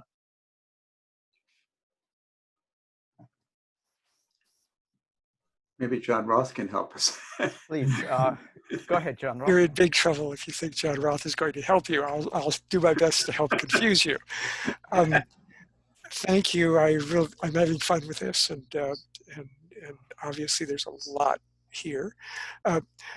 My personal approach on this is coming from a business point of view right now. So I first got interested in these ideas quite some time ago and studied them when I was in school, and wrote a thesis dissertation on some of these ideas as an approach to creativity or creative making. But then I went on and got an MBA degree from a top university, a top Ivy School university in the United States.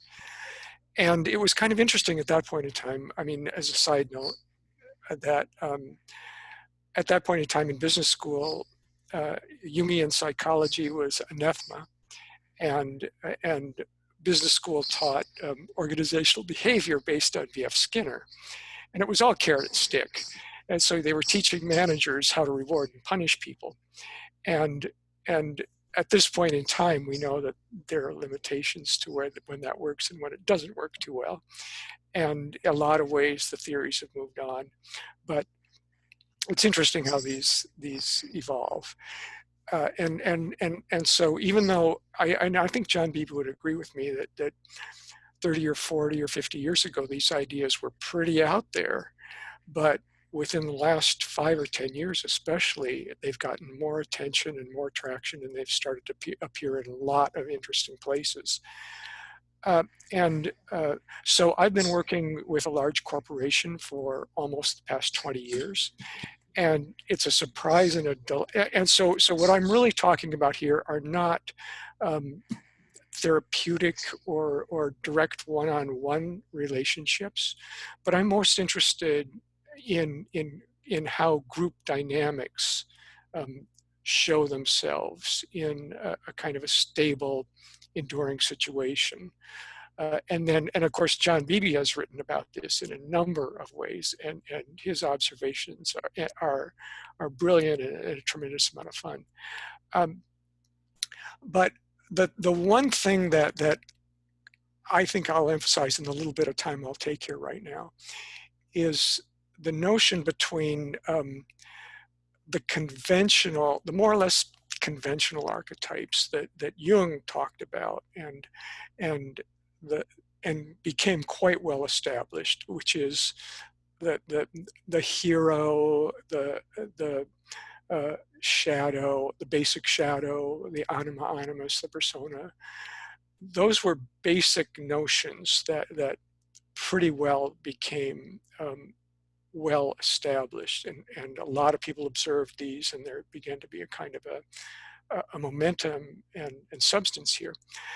But what John Beebe has really done is he's gone into the wild areas, and he's created a kind of a methodology for approaching the wild areas and coming out alive. And this is pretty wonderful if you work in a corporate setting or in a business setting, because these wild things will show themselves. And I'll just share a couple of quick rules of thumb. I've got a bazillion of these, but I'll just try to make it brief. Is John Beebe's observation, which I had neglected, but at one point I saw him speak, and this reminded me. And he cited, and Richard, I think, referenced this also as part of his presentation, is that one of the most, you can say there are these dynamics and so on, but one of the most complicated dynamics is when somebody has the same function as you, but has a completely different attitude. So that's the extraversion, introversion differentiation. And let me give a quick example of this from my own experience now. And one is, I think when I have my little rules of thumb, which will work for me and may be right or may not be wrong, but this is what I do. If I work in a corporate setting, I'll work with creating corporate software. And we write instructions about what our code developers are supposed to do. And they go off and they write lines and lines and lines of complex code, and that creates software. And I think of somebody like a software technician code writer as working with introverted thinking substantially. And it's very linear, and it's very rational, and they just want their directions. And once they get their directions, they're going to go and go and go and go and go and go. And so this is, and then your software will get created and it will work. Now, what's happening at this point in time is, the problem with this is it proliferates. So one developer will do it his way, and another developer will do it his way, and another developer will do it his way, and they're all right, they all work. But at some point in time, you have 50 different little systems that are all running and are all somebody's own unique little worldview, and it gets to be a little bit difficult to maintain. So then what comes forward is, I think of extroverted thinking, and this is my own private way of thinking about this for myself, is with extroverted thinking, you're more apt to regard classifications rather than, so it's less linear and more categorical. So, and it's more associative. So for example, I think of a librarian as being somebody who understands classifications and qualifications. And you don't get content when you go to a librarian and you ask for advice. A librarian isn't going to give you a direct answer. A librarian is going to classify it in such a way to direct you someplace where you can get an answer. But I'm bringing this up because what I found when I attempt to get code writers to classify their code so that it can be reusable and isn't just a one-off event, that I can take part of what they've written and I can reuse it 20 different times for if parts of it, that they absolutely freak. They absolutely totally freak. They are absolutely not capable of breaking what they do into component parts and disassociating them. So anyway, that's a little wonkish, and forgive me if it is, but the point of this is that these things work, and these things work in very powerful ways if you look for them they will present themselves if you look for them. That's at least one way that I like to think about these that I've found useful for myself. And a second one is with regards to, so there are the straightforward archetypes, but then there are the deep, dark, weird ones. That your opposing personality, your trickster, your demon diamond, your witch senex, critical parent, whatever. That when these manifest themselves, they're going to manifest themselves in ways that are weird, off on the edge, fragmentary. People will tell a joke, and a joke will be off color or peculiar somehow. And so what I find in a business situation is you're talking about something in a straightforward manner, but then somebody says something that when you think about it later, wait a minute, that was really kind of weird. That really didn't fit. That just there's something very strange about that. And then you go into it and say, what happened? What did I just see? What just happened? What did I just see? And then you kind of begin to realize that what you're getting is this unaware fragment sort of presenting itself. And also as a way of giving a little bit more color about this, a lot of these basic notions of the archetypes came about through dreams and exploration with dreams and examination with dreams and analysis of dreams and so on. And dreams are private and personal, but as we recognize, there seem to be commonalities in what things that present themselves in dreams in certain ways. But my sort of notion on this is that yes, archetypes are dreams and these are private, but in a business sense or in an experiential sense, you find that when these weird things start to appear, that you've got somebody who probably has dreams that they should be paying attention to, but they're not. And so the dream content starts to spill out on the side, and it picks up varying degrees of intensity. And when you observe these things, it can be very useful to understand when you should listen to them and when you should do something, and when you should listen to something and just say, that's very nice, but let's be a little careful about this. Anyway, thank you for letting me carry on, and I think that's enough for now. Thank you.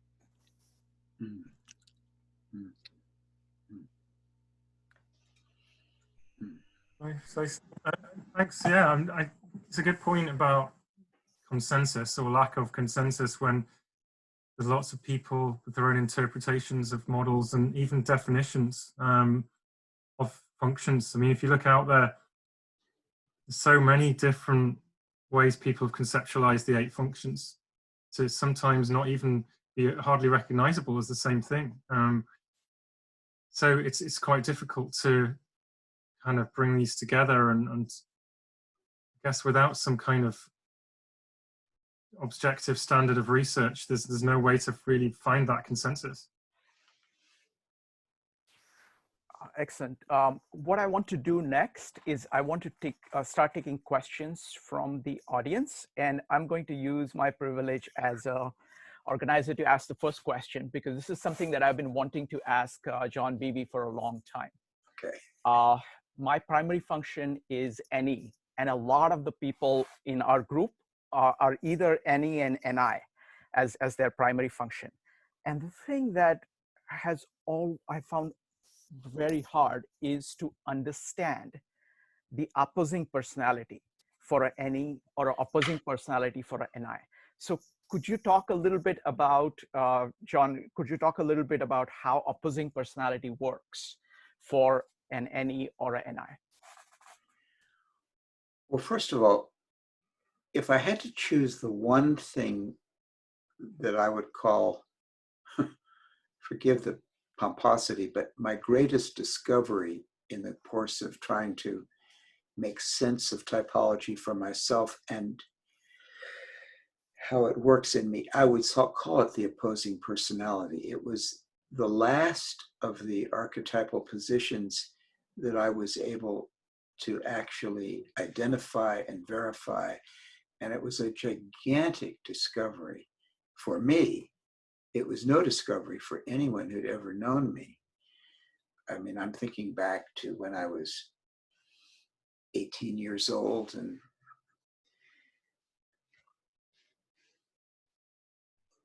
on the North Shore of Massachusetts, near between Gloucester and Rockport, and it was a marvelous summer that I spent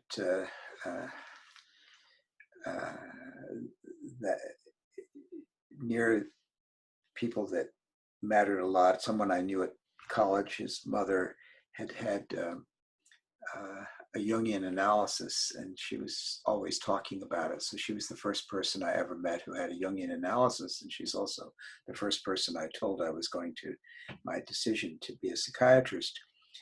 A year later, just on my 19th birthday. But the young women that got to know me at that time, I was absolutely the despair of them, because I would start to get to know them, and then suddenly something would come up, and it had a lot to do with my mother, that just pushed them away. And so they would say of themselves, John is more Johnish than ever. I think that was the first time anyone called me on my opposing personality.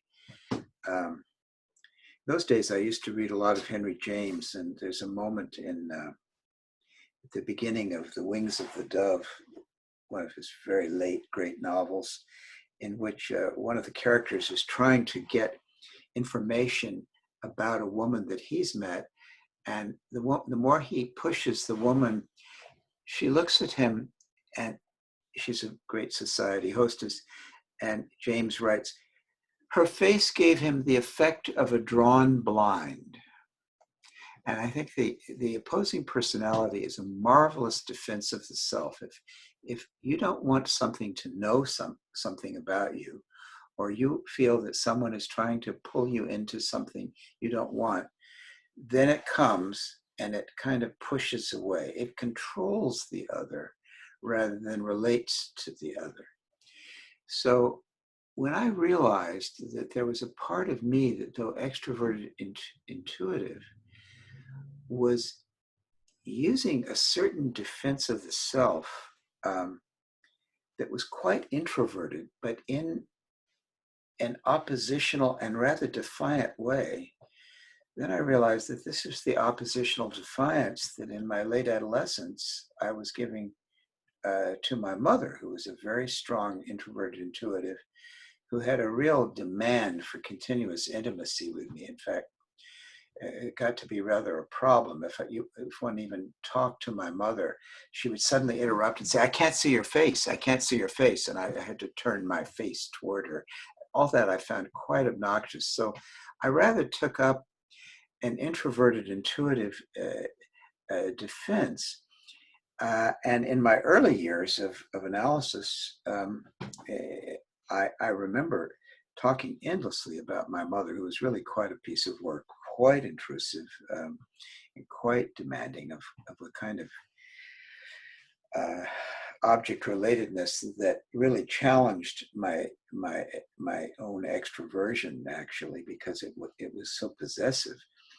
And I remember saying, to my analyst in the first year of my analysis, it takes a woman to fight a woman.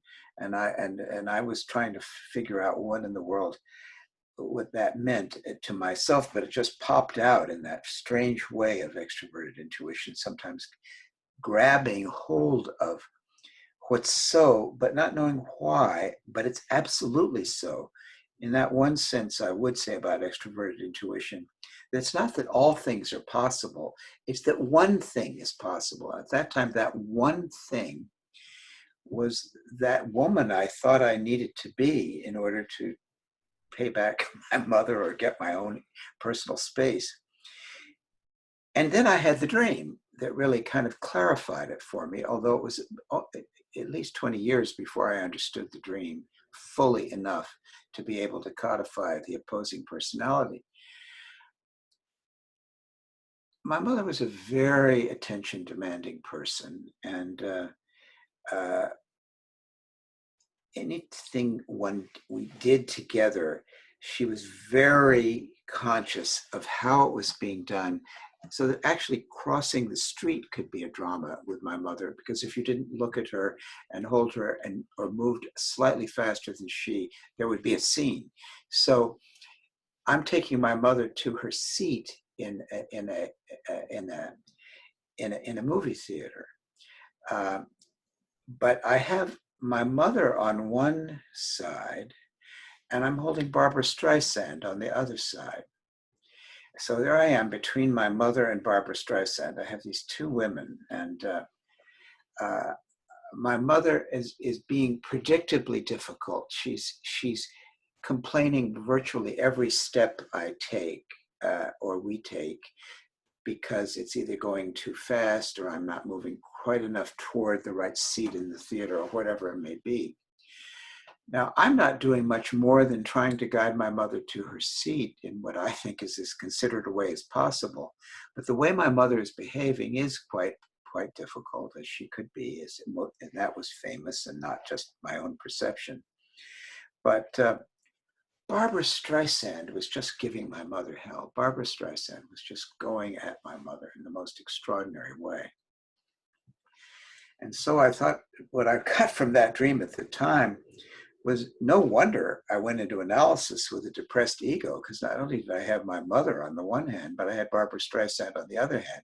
And I saw Barbara Streisand as the woman that I thought it took to handle the woman that was my mother, but I realized that it was weakening my ego to have this mother complex on the one hand, and then and the part of me that wanted to please mother, and the other part that was so oppositional defiant toward mother. Now, I didn't say oppositional defiant then. I thought Barbara Streisand, being a movie star, must be an anima figure.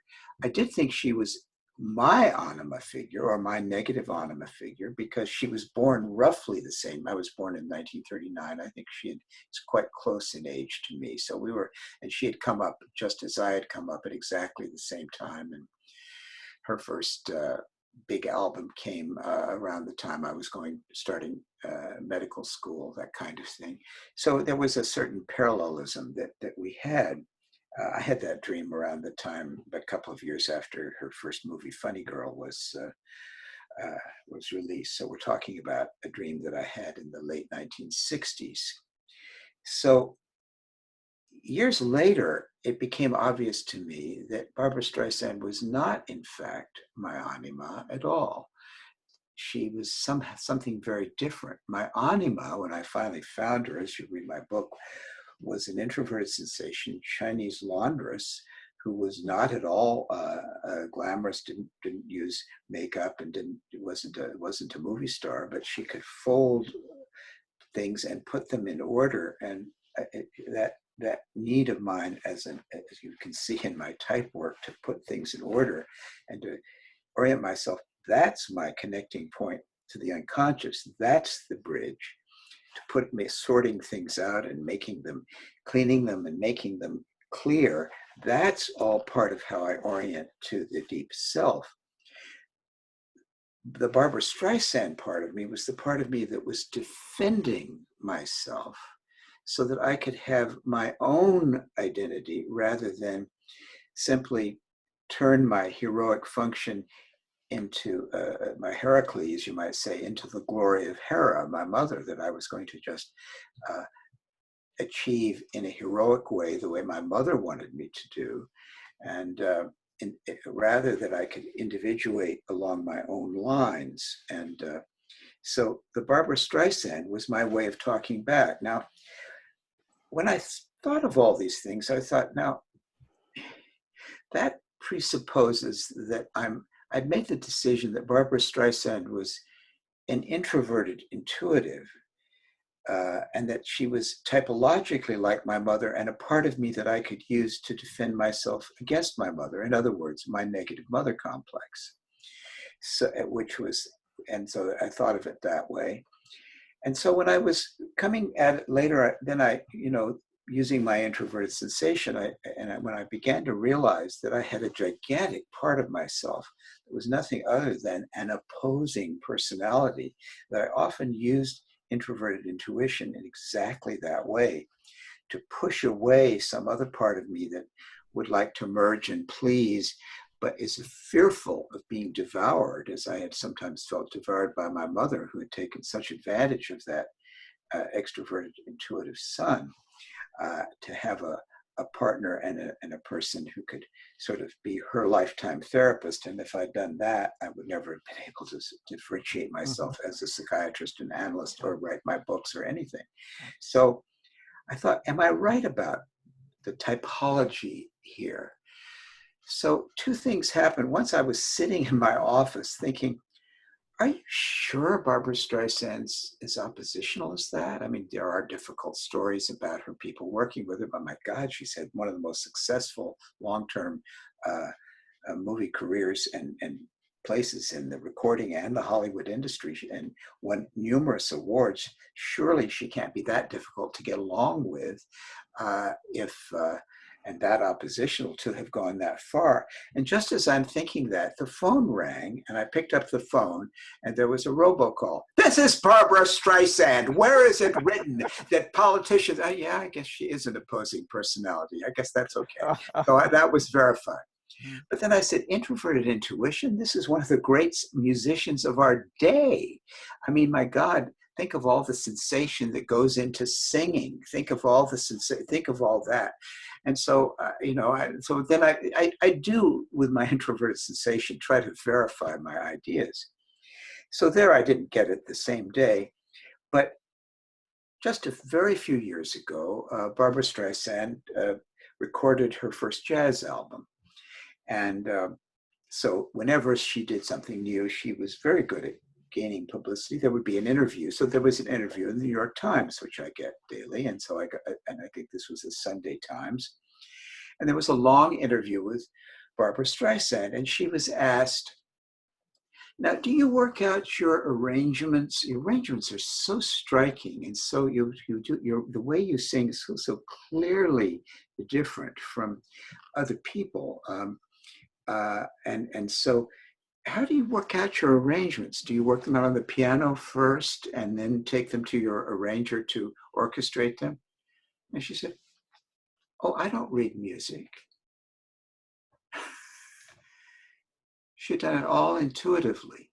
And then I realized that one of the things that makes Barbara Streisand so interesting, particularly Take the Song The Way We Were, is that when she sings, she sounds exactly as if she's living in two worlds. She's in this world, and she's also in the archetypal world. And that's what Clarissa Pinkola Estes defines as introverted intuition, living in two worlds, where there's the archetypal resonance and the personal incarnated meaning, that Jung with his two personalities, living in two worlds.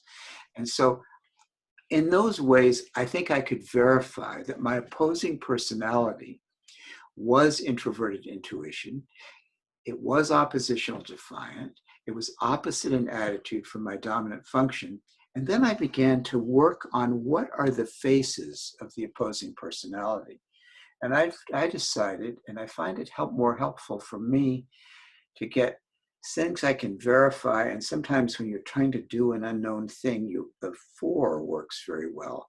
So I found 4 faces of the opposing personality that I'll stand by. 1 is avoidant. 1 is paranoid. 1 is passive aggressive. And the 3rd is seductive. And they're all used to control the object and keep it at a certain distance. And that's very different from the dominant function, which is somehow, as you said, in a more relaxed way, trying to make its own connection. It relates in a very different way. So I see all of these as defenses of the self. And I think that sometimes a defense of the self is even more interesting than the self. It feels creative. And I think that a certain amount of Barbara Streisand's creativity involves her being different and doing things differently than others would have done. And of course, we have to remember she was one of the very first just openly Jewish Hollywood star romantic heroines. I mean, that just her being Jewish alone could have been enough to restrict her only to character roles like Fanny Brice, whom she actually played. And so this was an amazing necessity on her part to take a certain different stand, so that as early as when she was in Funny Girl on Broadway and had made the cover of Time magazine, and there was a report about the first review of one of her performances that appeared in the New York Times, and the New York Times person said, she gives a very pleasing and original performance. Newcomer Barbara Streisand gives a pleasing and original performance. Well, what does that mean, she said? Does that mean I stunk or what? So she was bringing an entirely new style to us at a time when oppositional defiance against the establishment was an order of the day, when we were saying don't trust anyone over 30. So she was a star at that time. All I'm saying is that recognizing that point in myself and as a part of me was really, really important. So there I found the living reality of the psychological type. John, in the shadow. Thank you so much. I mean, this is the first time I've seen it elucidated. Now, I have a follow-up from a friend, Eric. His writing was actually responsible for getting me excited about your model. He has written considerably about, so he's going to ask you a follow-up question about this. Go ahead, Eric. About the question I typed out, right? Yes. Eric, we've been in dialogue, have we not, Eric, correctly? Hi, Eric. It's nice to meet you at last. Yeah, so nice to meet you too. Yeah, so I was asking, like you had mentioned about how the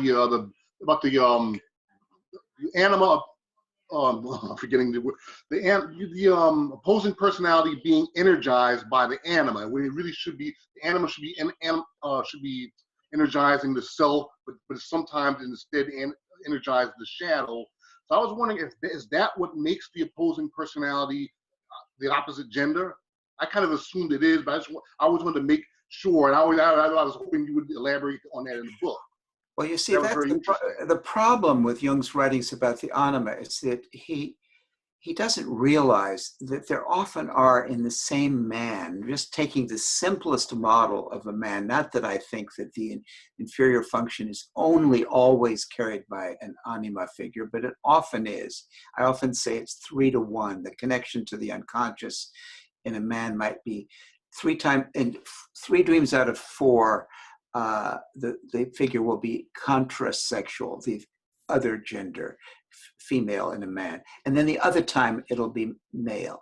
And in a woman, the same thing, 3 to 1. I've made that rule a long time ago. The animus figure will be, there'll be 3 of them that will be men if you took 4 dreams, but 1 will be a woman. So a woman does have an anima and a man does have an animus. If you want to use anima and animus to mean the figure of the other gender that carries the inferior function and is the place which Plato once called metaxy, the place of connection to the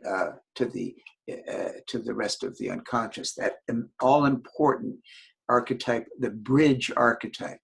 The trouble is that when you actually look at psyches, there's another just as important contrasexual figure, contrasexual of the other gender, and that's the opposing personality. That was the discovery. In that dream with my mother and Barbara Streisand, there is not yet an anima figure. There's an introverted, intuitive woman, and there's an introverted, intuitive reaction to that woman being my mother, who was trying to preempt my anima, but actually what she was doing was functioning as an opposing personality, and she was constantly the stick to my carrot, and that was beginning to drive me a little bit crazy, because I was supposed to be constantly in that, whereas it got to be that everything I said she would contradict, and say backwards, "Are you trying to drive me crazy?" And so we would have this awful type interaction, and then my own unconscious came up with the opposing personality to defend myself against her. None of that was anima development. It was a shadow function defending the self, and I had what could be called an ego shadow axis, except that I had a contrasexual shadow, which is the Barbra Streisand figure. And I was using it to defend myself and getting absolutely nowhere, which is why I went into analysis. In analysis, I found instead an ego self axis, a spine. And that was through the inferior function. And it came through painfully writing down my dreams and carefully trying to use my introverted sensation, which was a weak inferior function.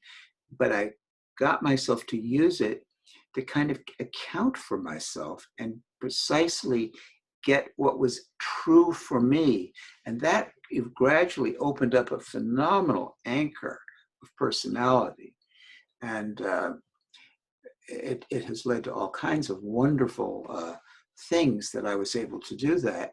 And it really saved my life. And it also enabled me to be helpful to my mother in her older age, because if I'd continued to need to keep a distance from her, I would not have been able to be anything like a decent son either.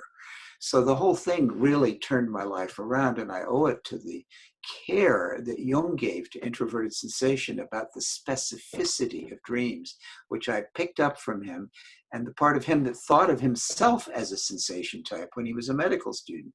You know, if you go, people who are historians of Jung will find that when he was writing up cases, his cases are as he describes them. And on some cases, you can find 1,000 pages of notes that Jung took. Nothing has been published like that, but there are 1,000 pages of his notes on specific dreams of just one patient. So for me, there are two contrasexual figures. There's the Barbra Streisand figure, but there's also the Chinese laundress. And the Chinese laundress turned out to be more connected to my actual fate, which oddly enough took me to China in 1998. And I've been going to China ever since, and they know typology better than any people in the world, because they love it and they practice it all the time. If I interpret a dream of a Chinese person, that sounds like a trickster figure. Oh yeah, function number 7, they'll say. So that ironically, that Chinese laundress anima took me right to China in the most interesting way. And so the idea that there are two contrasexual figures is easy to verify in movies. Look at the Philadelphia Story, where you have the woman and 2 men, or Broadcast News, where you have the woman and 2 men, or look at The Grifters, where you have the man and 2 women. The beginning of the Grifters movie shows 3 characters: John Cusack, Angelica Houston, and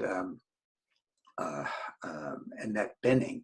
And each of them, and one is an introverted sensation type, and one is his mother, who is also his anima figure in that film, the extroverted intuitive, and the other is Annette Bening, who's the opposing personality, extroverted sensation. The opposing personality is the sex pot, the seductive one, but ultimately the ultimate opponent. So that structure I see again and again, and I think the Jungian model of just all the contrasexual figures are animus is just simply inadequate. And we have to tease out from Jung's writings when he's talking about the opposing personality and when he's talking about the anima, because he doesn't make it clear, because he doesn't have that distinction. So I hope that helps you, Eric, with something that I say all this in such length because it is what I think my most useful discovery. It makes all the difference in whether we're just defending ourselves with the shadow and calling it individuation, or whether we're actually individuating by developing an ego self axis and opening ourselves up to the bigger self. Wonderful. Thank you so much, John. This was just fantastic.